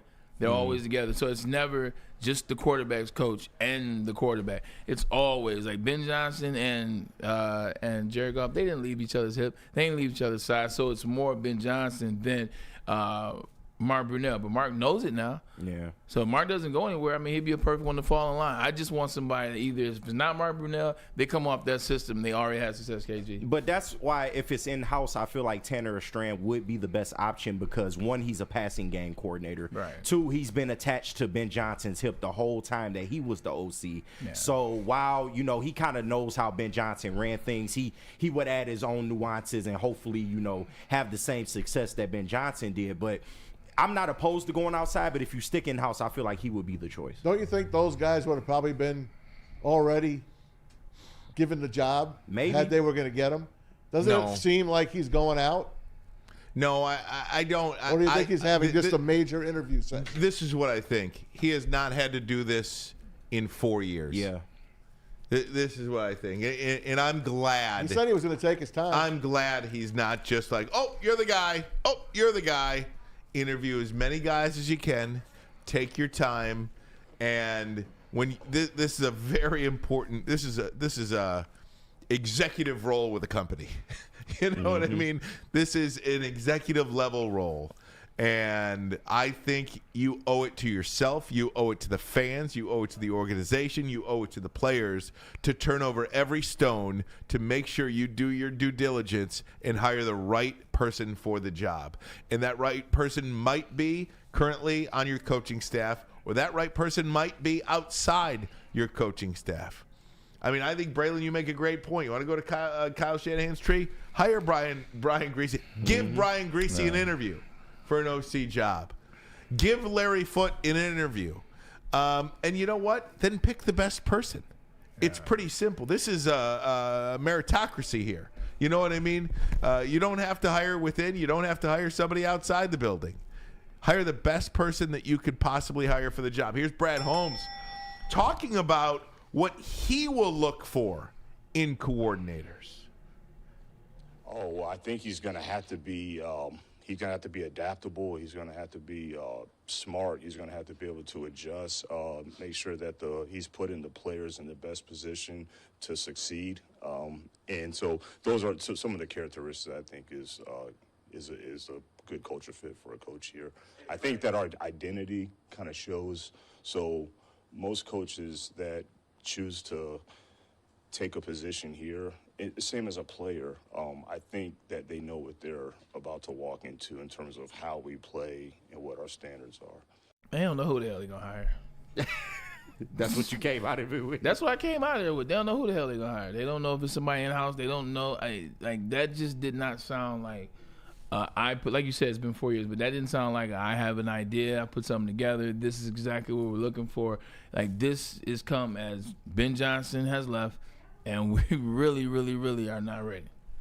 Well, I think he and Dan are probably on the same page, just trying to just. Well, neither one of them are ready. Well, take their time. They obviously were hurt about these two guys leaving. They knew it was going to happen. They know it was coming. Of course, they knew it was going to happen. KG. You're right about that. They knew it was coming. But you know what it's like? Like, if you have a parent or you have a grandparent or you have someone that's terminally ill, like, you know, for a long time, sometimes in these situations, Still like, sucks though.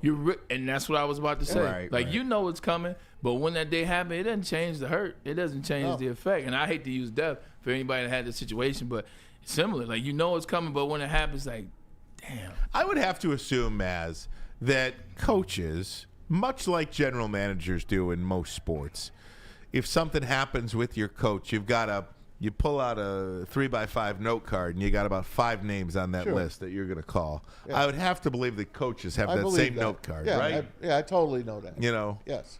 I told you from the get-go. Dan Campbell is before anyone left. Dan Campbell's got so many friends in this business, in this football business. He's going to put the right people that work with him. It's like what you said about Jerry Jones. He wants to work with family and friends. Well, coaches want to work with people that are familiar with them.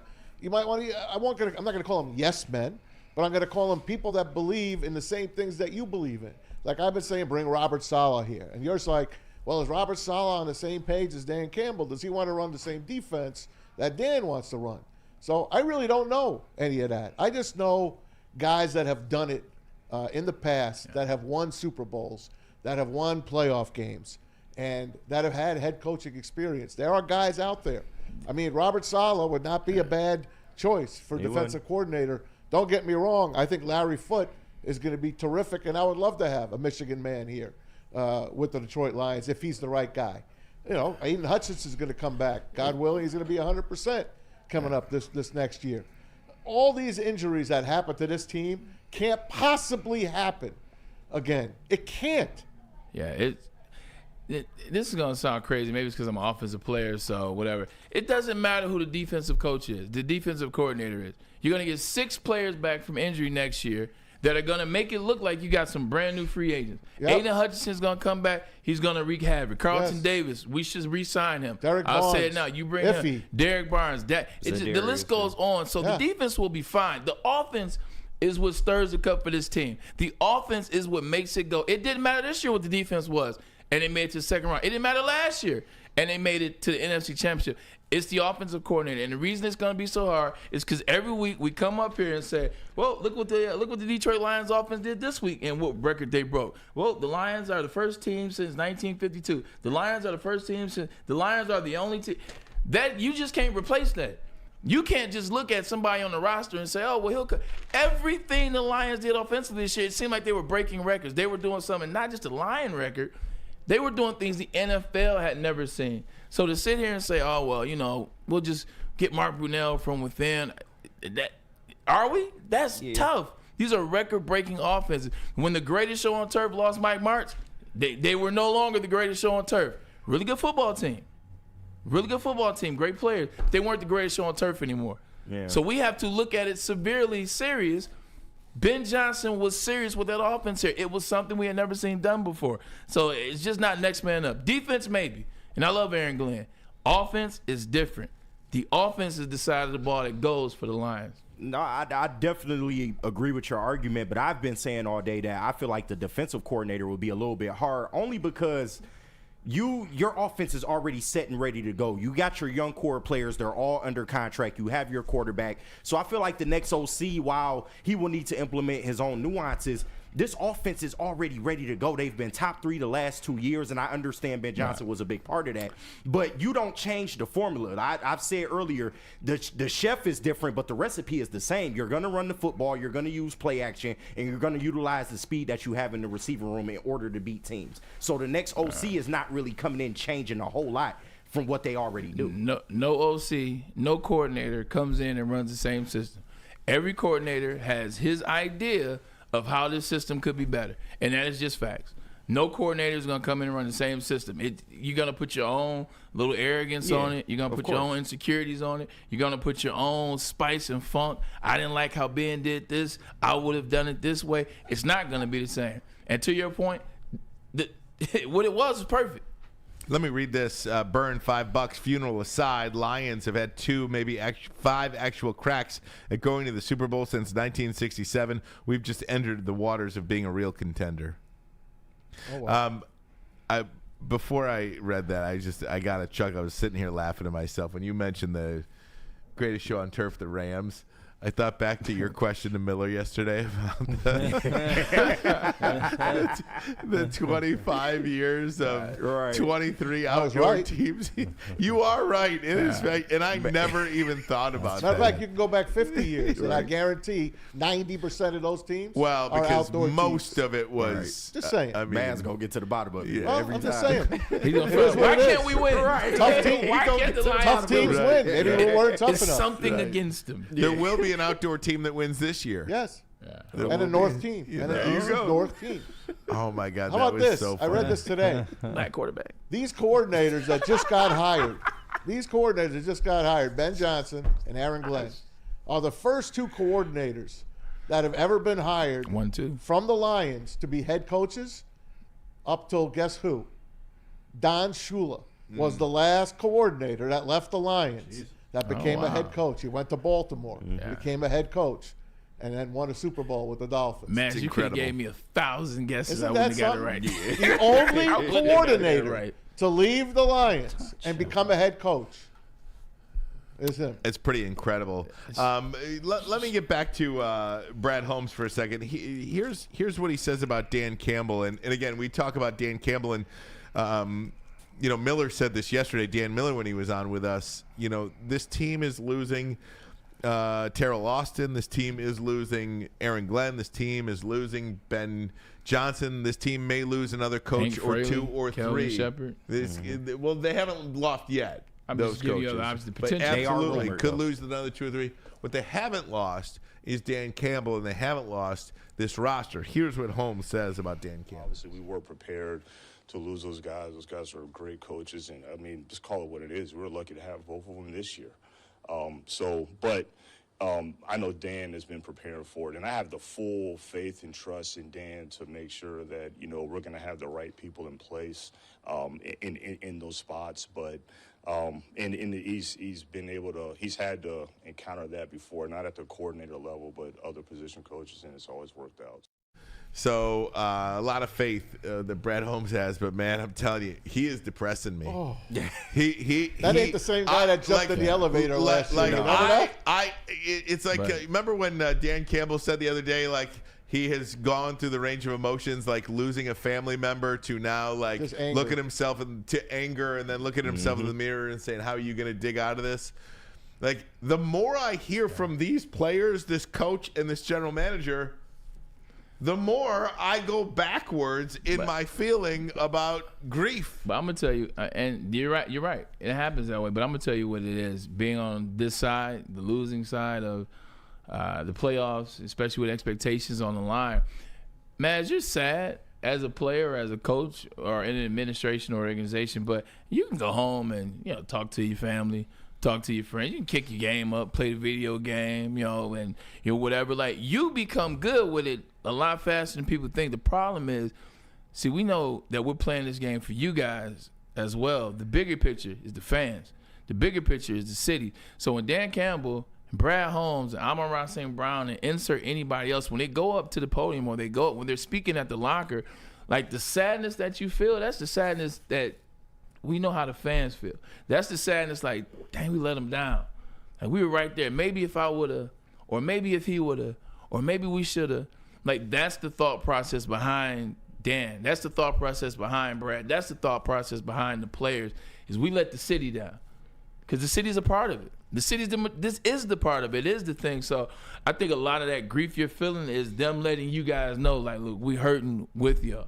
It has nothing to do with the money we make. It has nothing to do with, my $30 million or $50 million. Or we are hurting in the city of Detroit with the city of Detroit. Like, this does not extend, oh, it's over. I'm paid. I'm going to Cancun, or I'm going to Turks and Caicos. Nah, I'm going to sit here and feel this pain. And then I'm going to go to Turks and Caicos. Right. Well, yeah. Maybe I'll buy another house. Right. I just want to say, man. I did that, man, by the way. Like, I had a grief purchase. Yeah. Like, we lost the AFC when we lost. What'd you buy? The R8, the Audi R8. Nice. The Iron Man car. Did you feel a little bit better? I did. All right. Walked in the dealership, you know what I'm saying? It was like, take I was that. like, yeah, let me get that. Oh, man. It's Listen, a grief purchase. There's going to be a lot of fan bases out there that are never going to let us forget this. The Packers fans aren't going to let us forget this. The Vikings fans are not going to let us forget this. Especially them. And the Bears fans. They took from us. I don't think Ben Johnson's going to be a good head coach. They weakened us. They weakened us. Say what you want, but that is a hell of a division to get through. And look, none of them won a playoff game this year. And I'll say this. The four of them knocked the living daylights out of each other. And it might have been one of the reasons that this happened. The Lions just were so beat, man. They were so beat, and that extra week off made them feel their pain. You know, you ever feel like when you don't want to get out of bed, and you just keep rolling over and and then once you get out of bed, oh my God, I'm so sore. I'm so sore. Yeah, it's called. They might not have recovered. It's called Monday in the NFL, and that's what's going to be the biggest regret for Dan Campbell. Ben Johnson's no longer here, so don't have to mention his name anymore. Neither I went to Aaron Glenn in this statement. Ben Johnson and the NFL, and the Lions, their biggest regret, when the NFC North was coming back and they had already taken over, they did nothing with it. That's going to be the biggest regret because this division's only going to get harder. They had the division in control last year, and they fell short. It took them 15 they wins to win 6-0. I understand, but I'm just telling you. They went 6-0 in the division this year and did nothing with it. Now the Bears, you telling me that team's not going to be better? The Vikings, that team's not maybe going to be better. They understand it now, as Lethal Weapon would say. And then Green Bay. Green Bay has to be better. They're not going anywhere. None of those teams are going anywhere. That would be the big regret. They're all going to be better next year. I don't know how much better the Lions can be. There's no doubt. Guys, we'll continue on with this. Plus, the NHL has put out an all quarter century team for the Detroit Red Wings. This is incredible. I almost feel like I have to get to this. Okay. It is pretty wild. Pistons won, baby. And the Pistons won. Yeah, absolutely. We'll get to them as well.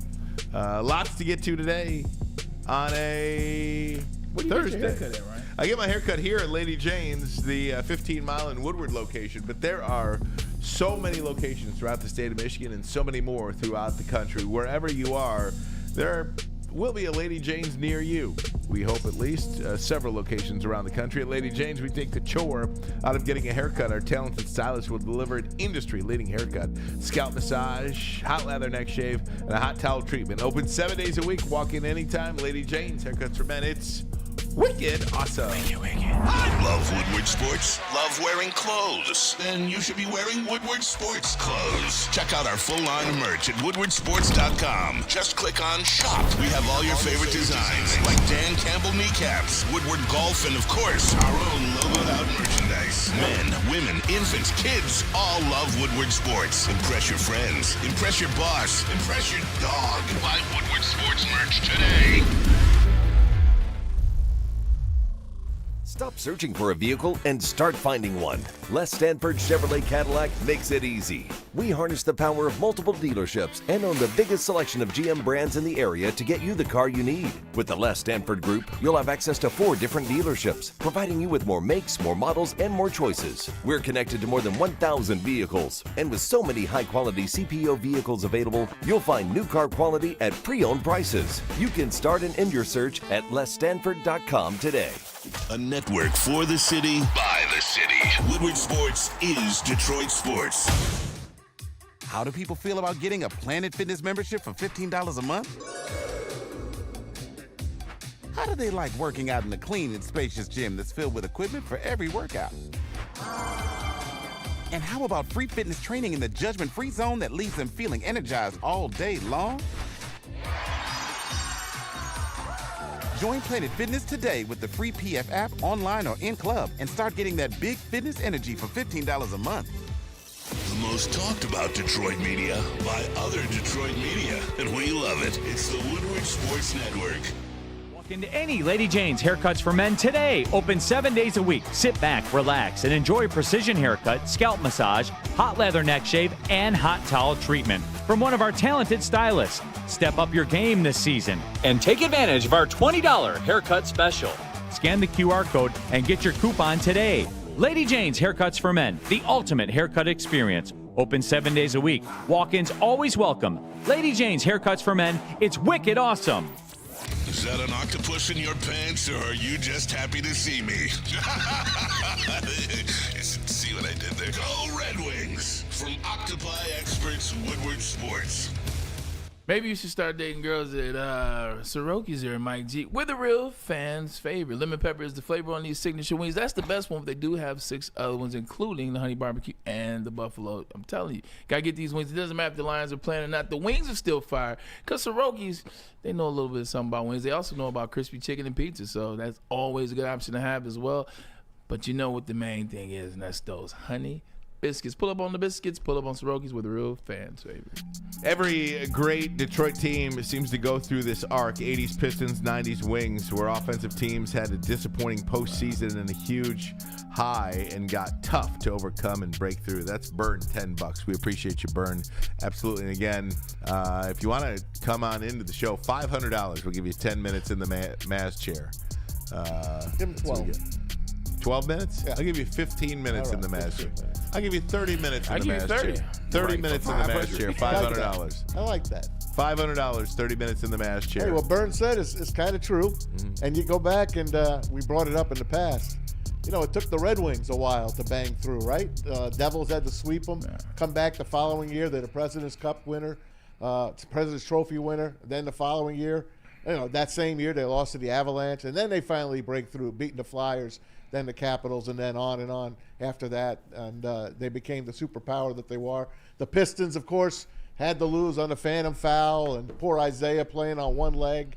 They should have beat the Lakers that year. They didn't. They came back, and they won back-to-back there as well. What other team? The Tigers, you said. Dan Petrie said 83 when they fell short, fueled them for 84. And here we are. Lions had the best season in Lions history, regular season that is, and they fell short. So we could rely on the history of Detroit sports and hope that comes true. Football's different than those other sports. This is true. That's the only difference. You're going to have to see what the Lions are made of. You know, if you just want to go to what the similarities are, like, what are you made of, Dan Campbell? What are you made of, this particular Detroit Lions team that's going to come up for the 2025 season? You lost in the NFC Championship 2 years ago. You lost in the division round this year. A lot of people got a lot of things to say. It's the fault of Jared Goff. It's the fault of Dan Campbell. You know, the offense, they couldn't get stagnant. They feared the bright lights in the big moment, and quarterback coach that had been to the Super Bowl.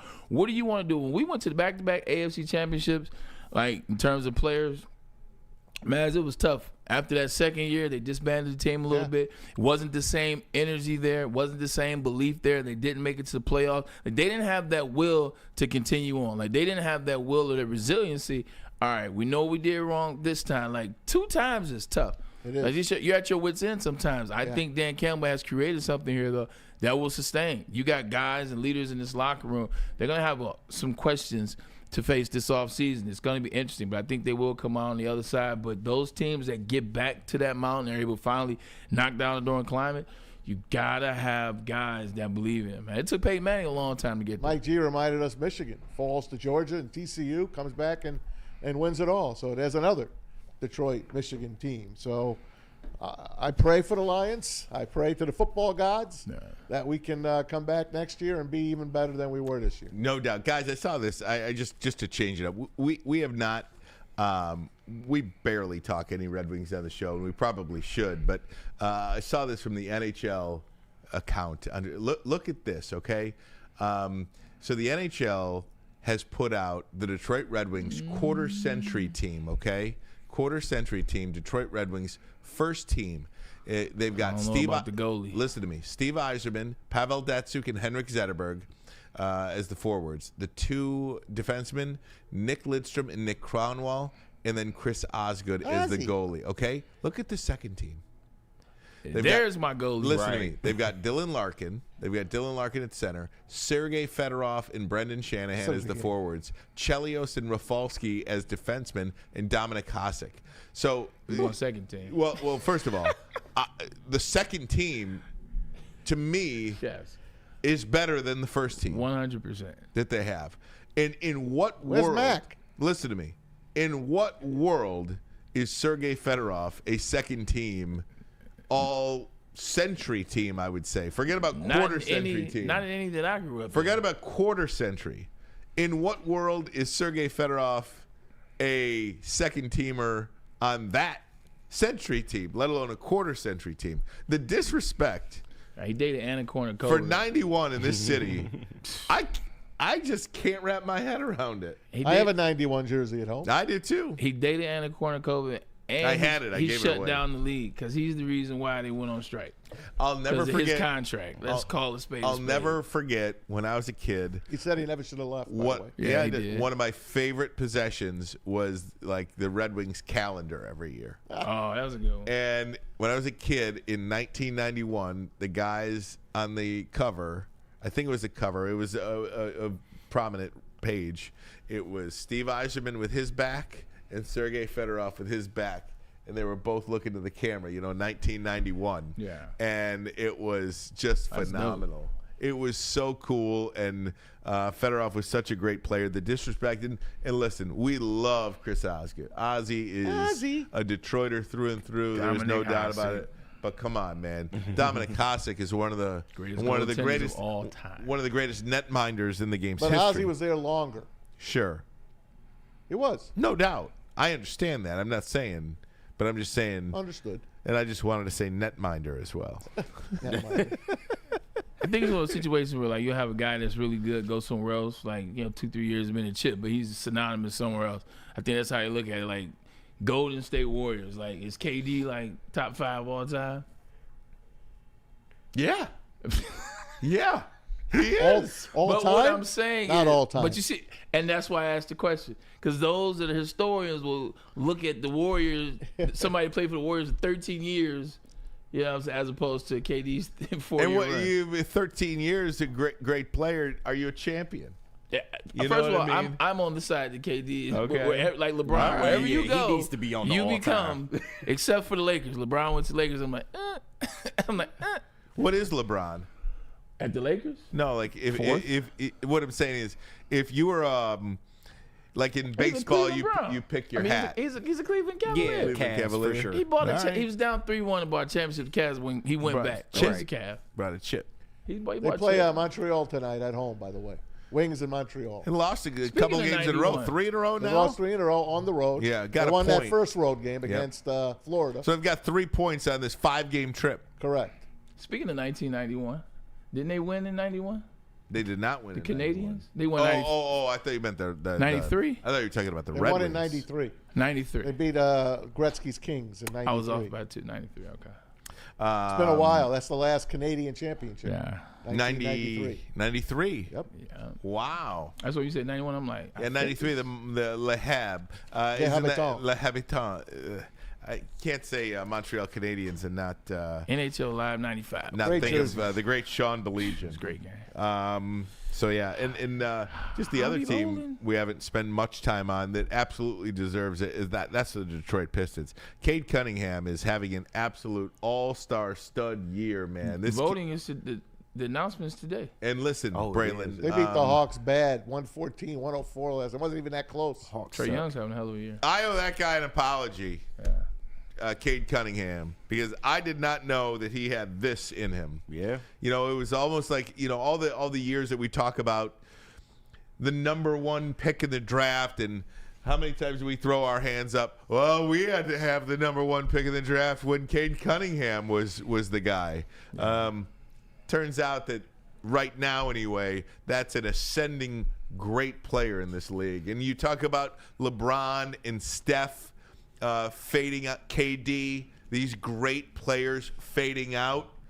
I do believe that Cade Cunningham is a player, not the player, but he is a player that this league can help grow around. Absolutely. To me, Anthony Edwards should be creme de la creme number one. You talk about great player, guard, personality up the wazoo. He's got some growing up that he needs to do. Sure, no doubt, but young player still. Personality up the wazoo that you can build around.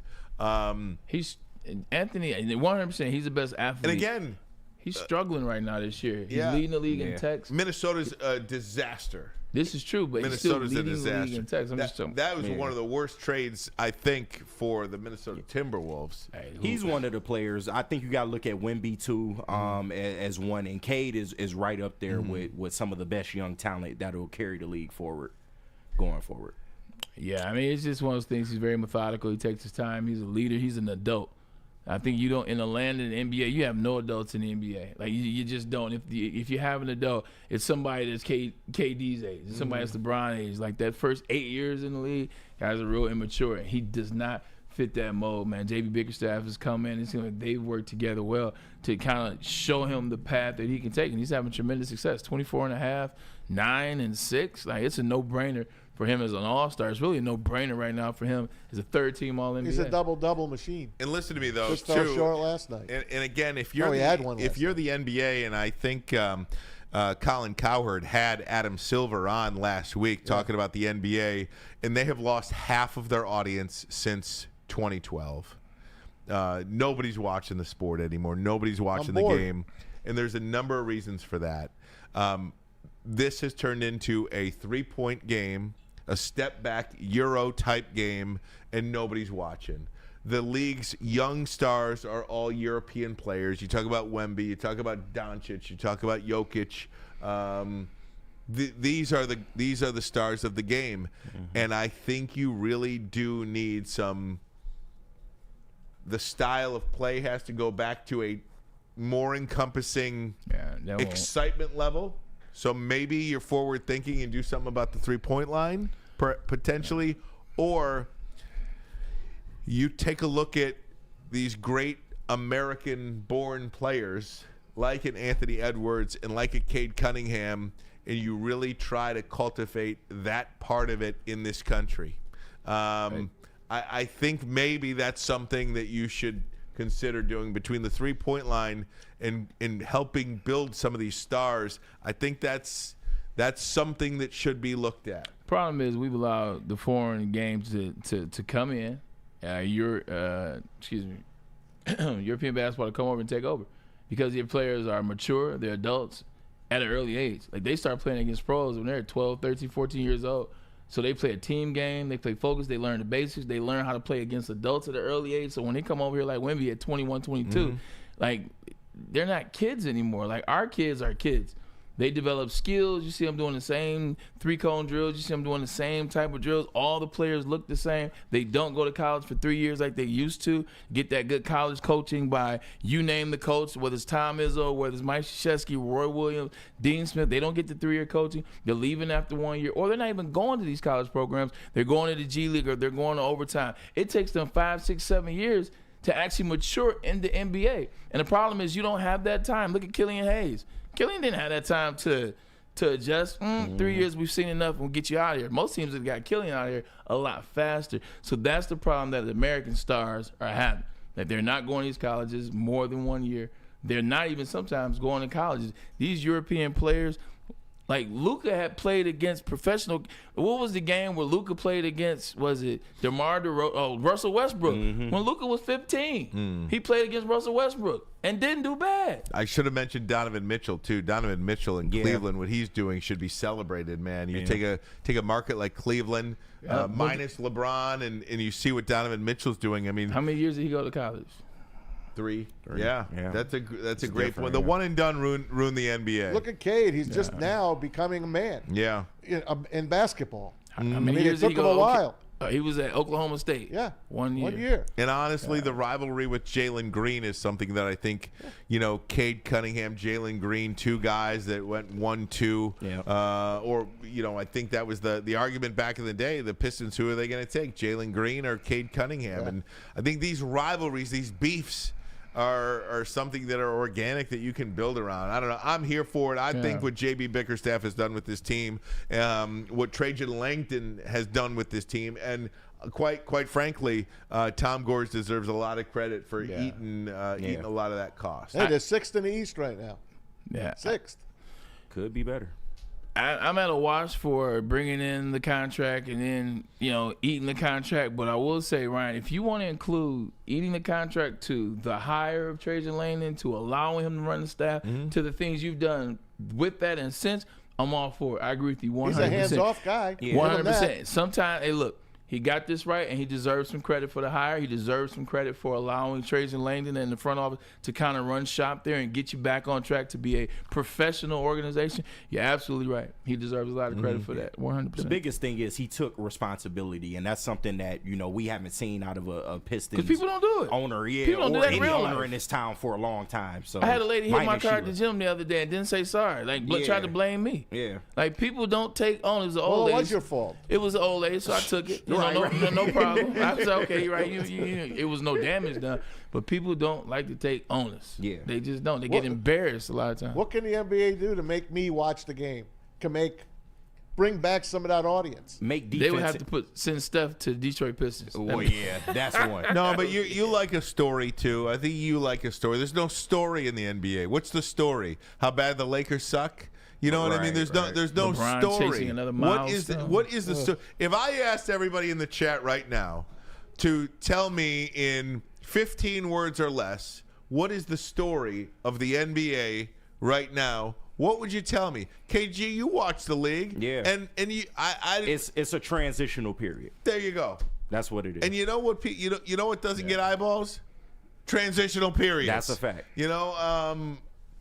Yeah. Nobody can tell you, what's the story? What's the draw? Got me. What's the draw in the NBA right now? Cleveland and Oklahoma City are your top 2 teams. And again, there's no story behind it. That's what I'm saying. Right. I mean, those it's the those younger 2 teams teams. don't do anything for you. Who is Oklahoma City's main rival? Who are they going after? Who are they Denver? battling against? You know what I mean? The last story. What is the must-see game in the NBA? It was them against each where's other. Knicks, Pacers, Pistons, Pistons, Bulls, Celtics, Lakers. What is that matchup? We may have had it last night with the Thunder in Cleveland, and nobody even knew what was on. And to your point, like the last story last year, it was Jason Tatum ascending to that level, finally closing the door, and that was a boring season. It was. They were so much better than everybody else in the East. They never lost at home. There was no parity. There was not another team where you're like, oh man, they got to see the Bucks tonight. Like, oh, it's gonna be that Giannis and Jason Tatum. And it wasn't that. And then they essentially win the championship, and it's like you didn't even think they were gonna lose a game in the playoffs. You're absolutely right, Ryan. There is no storytelling. Like that would have been a great story. He finally gets the ring. He finally brings one back to Boston. It's like, yeah, we knew they were gonna win since September. No doubt. Got to get a break in, guys. When we come back, we'll see if Dr. Pierce is coming. Pierce is here. Okay, Yeah, he's he's coming. parking. Hopefully, he comes before 3:50. Oh, right. We gotta go. He's parking. First message from Planet Fitness. Planet Fitness, where your fitness is essential now with more than 50 metropolitan Detroit locations. Planet Fitness is the gym for you. It features a squeaky clean gym. Also, look, man, I know everybody wants to do their own thing to the tune of their own drum, so there's no judgment here. You come here and work out any way you like. Side note, we believe in fitness that is in your budget, so we're not trying to hit you over the head with the prices. Very affordable and very agreeable, and that's why we are Planet Fitness. So come in for a workout. It's time to get right for 2025.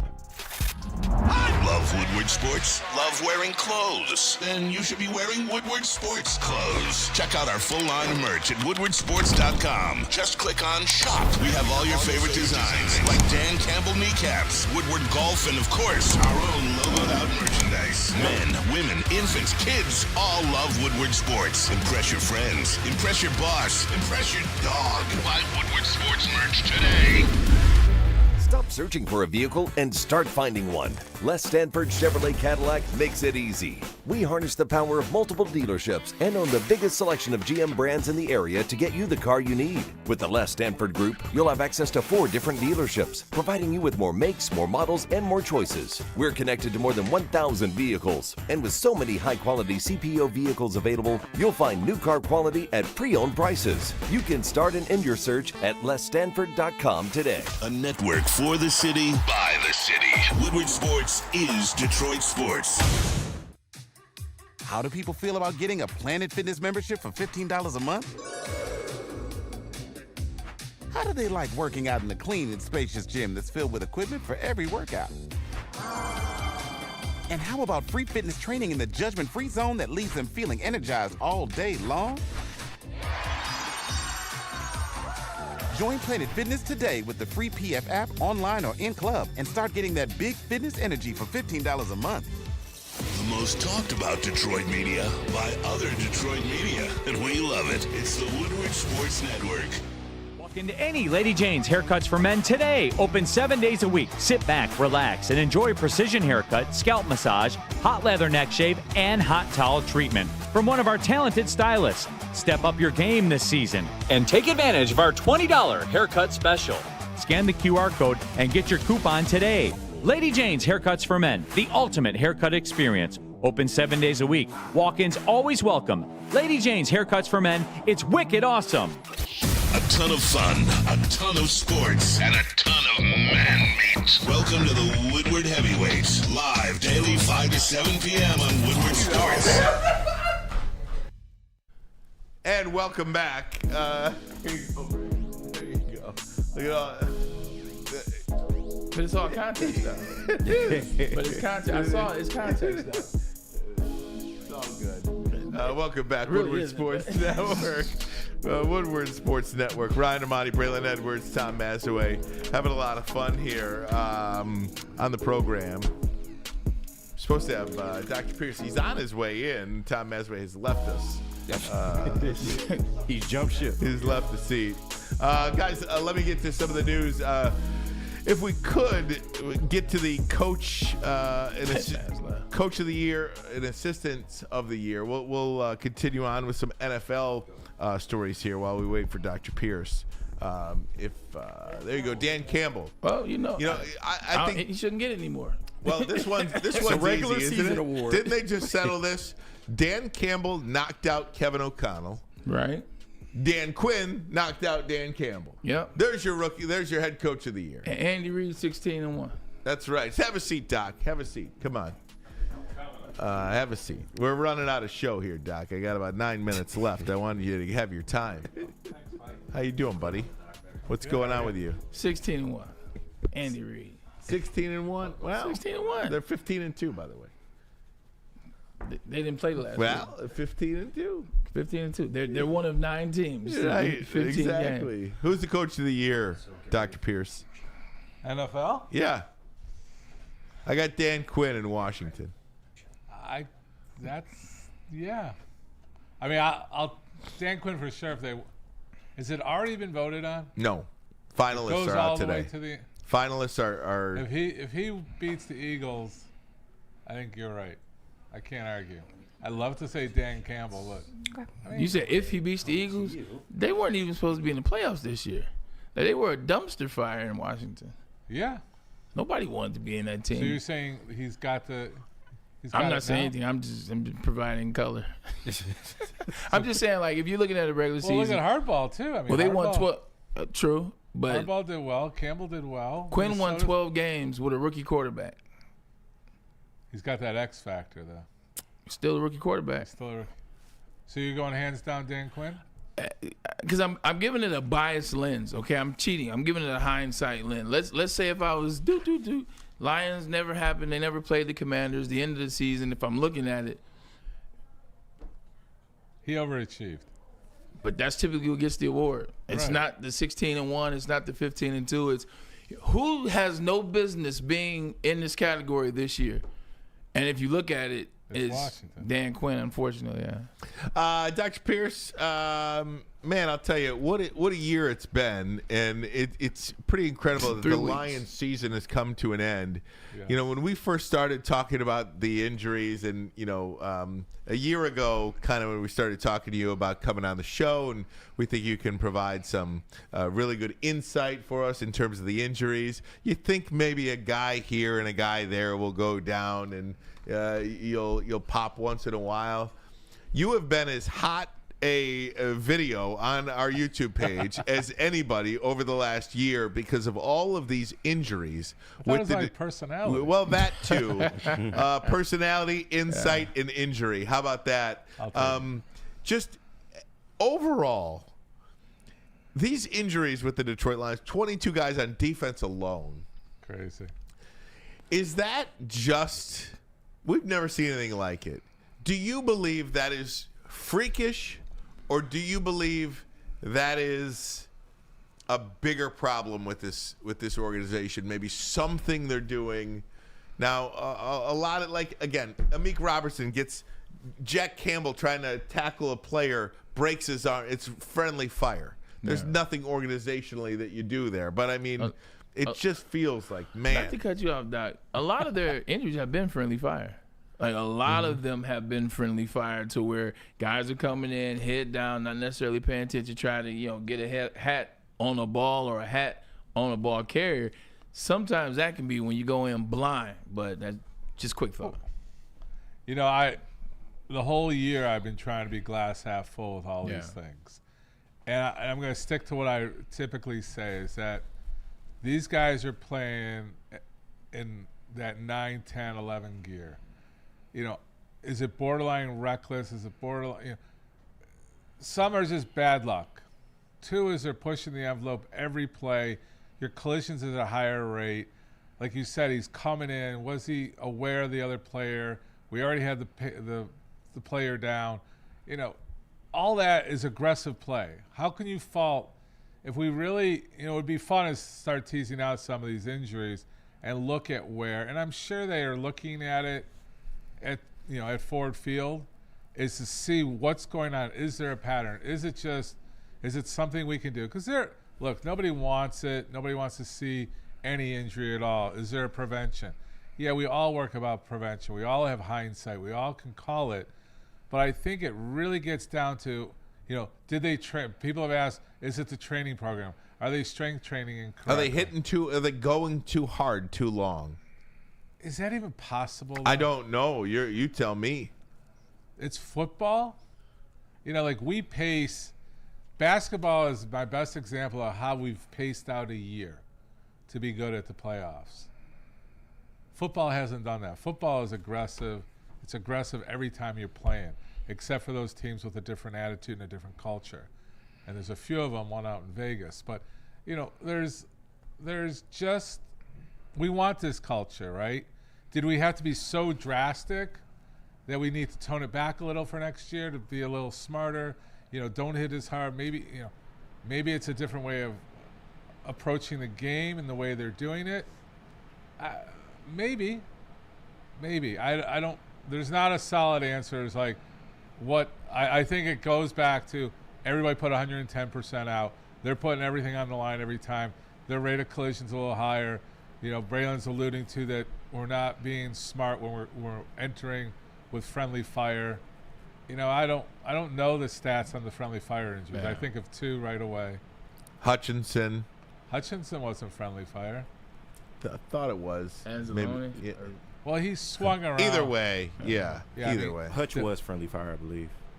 I mean, it can be interpreted both. It's a 50-50 on friendly fire. Right. But it's all. I mean, there's not a solid answer. I mean, I don't know what the chat's saying, but I don't really think it's inexplainable, to be honest. Yeah. I feel like we look for the explanation, or we look for the meaning, or you try to, well, maybe they're practicing too hard, or maybe it's friendly fire. Or this is just happens to suck that the cars strike right, and the percentages for what this year could be, they hit for the Detroit Lions. This is that 22-leg parlay that never hits. You're like, I'm going to just put $10 and bet all this. It never hit. We had injury after injury after injury after injury, and I think that's just a coincidence more than anything. Speaking of Aiden Hutchinson, too, Are you able to deduce anything from his recovery by watching him walk on the sidelines? Oh, yeah. Am I able to detect anything? I mean, he's got a slight limp. You can see, because I did watch him. We had seats that were close to the Lions on Saturday. You can still see that. You can visually see the atrophy. You can see that he doesn't have a good it's his left leg. His right leg moves a little bit. Like when you normally walk, you hit your heel first, you hit the outside of your foot, you come off and you push off with your toes. He was a little bit flatter on that left side. If he gets tired, if he gets weak, if he fatigues, the mechanics. But he's working at it. I mean, he's way ahead of schedule. No concern for you regarding him. As far as him being ready and being 120%, no concern. I think he's, like I said, he's matured. He's learned now a medical thing. He's learned a couple. He's been through a serious injury. He takes everything a little bit differently. He doesn't take anything for granted. I think he appreciates his health, and he's going to be 110% on top of it in recovery. Some of the injuries that the Lions had, Amik Robertson at the end, I mean, just terrible breaks that require surgery. Whether it was Anzalone, who was out most of the year, Amik Robertson now, these surgery, like Amik Robertson, for instance, surgery to his arm. That's humorous. 100% next year? Or is there a little bit of a question mark there? Today's science and catching it and these guys getting the best treatment that's available, he should be 100%. He's got, it's humorous, so it's from the shoulder down to the elbow. That's, I don't want to say it's an easy fracture. It wasn't like severed in multiple pieces. You're putting that back together. He's rehabbing. Yeah. These guys, I mean, it gets into their will and their dedication. I mean, their dedication is to get better and get on that field. I think they all are, you think we're upset? That locker room they got a chip on their shoulder. They're coming back to prove something. They have unfinished business. All these guys are coming back as strong or stronger. I think not one injury here that we have is going to be limited by medical sports medicine treatment. How are you staying entertained this winter here in the cold snow? You got any concerts? What do you got going on with the big... The concerts are limited during the summer. During the winter, you mean? During the winter, too. You got to go on the road. You on the road at all? Yeah, I'm on the road a lot. I'm leaving town. I'll be here. I'll be doing the show from Paris next Thursday. Get out of here. Oh, okay. So hopefully Maz can set that up. I know we're trying to get Gervin on. The big three's going, so we'll get some of those guys talking. Maybe get Clyde and Ice to come on the show, and we love it. We're talk. big fans. I know there's gonna be a Detroit. There is a Detroit Big Three tournament here, so we'll go live from. We there. had some of the owners on with us. TJ Lang is an owner. Yeah, with Anthony Tomey. Anthony Tomey, shout out, and all those Eastern Michigan guys. Yeah, what's the big guy's name? That's Gervin's guy. Yeah. It was the bowl. What's the bowl game in Detroit? The Game Above. Game Above Sports. Yep. Game Above Sports. He's a great guy. He's now involved in Australian sports too. I don't know if you know the NBA started an Australian league. He's involved in that. The soccer. We'll get Gervin on. We'll get to all the details. Matt Shepard is the executive there at Game Above these days. Yeah. So that's good. Yeah. It's a lot of great people. I mean, a lot of great people are involved in that. So yeah, he's a very generous individual. Is it Keith Stone? Yep. That's his name. Yeah. Very. Maybe we'll try to get him on. There you go. Doc, sorry I had to cut it short, man. It's okay. No parking today? No, I got behind a school bus. Oh, man. Just run around that thing. I know. I can't do it. But, yeah, I mean, as far as with the viewers, I mean, talking about the Lions and stuff, obviously we'll talk about the postmortem, how to handle it mentally. But we do want to hear from people. Now we're kind of talking about medical things, what their injuries are. Like we got some rodeo injuries. Give me something. On the fly, we'll talk about anything. Solve your issues. Love it, baby. All right, Bray, get us out of here. Sounds like a plan. Look, one more day. Oh, no, Maria. That's what I was about to say. Oh, my gosh. about to send it over to Maria. You go ahead. Your mic is on. Oh, bye everyone. Oh, Let's see, Maria. Maria. I'm so sad now. Wait. Same. Well, you can come back anytime you want. I will. Yes, you should. I'll like be we back said earlier. soon. Don't worry. All right, best of luck, Maria. Thank you Maria, so one of the much. great interns here at Woodward Sports. Maria, you break it down today. It's your last day. You do the send off. Just say goodbye. like, We'll what see you the hell? tomorrow. Easy Bye peasy. everyone. They'll see you all tomorrow. I won't, but they will. There you go. I'll see you guys later.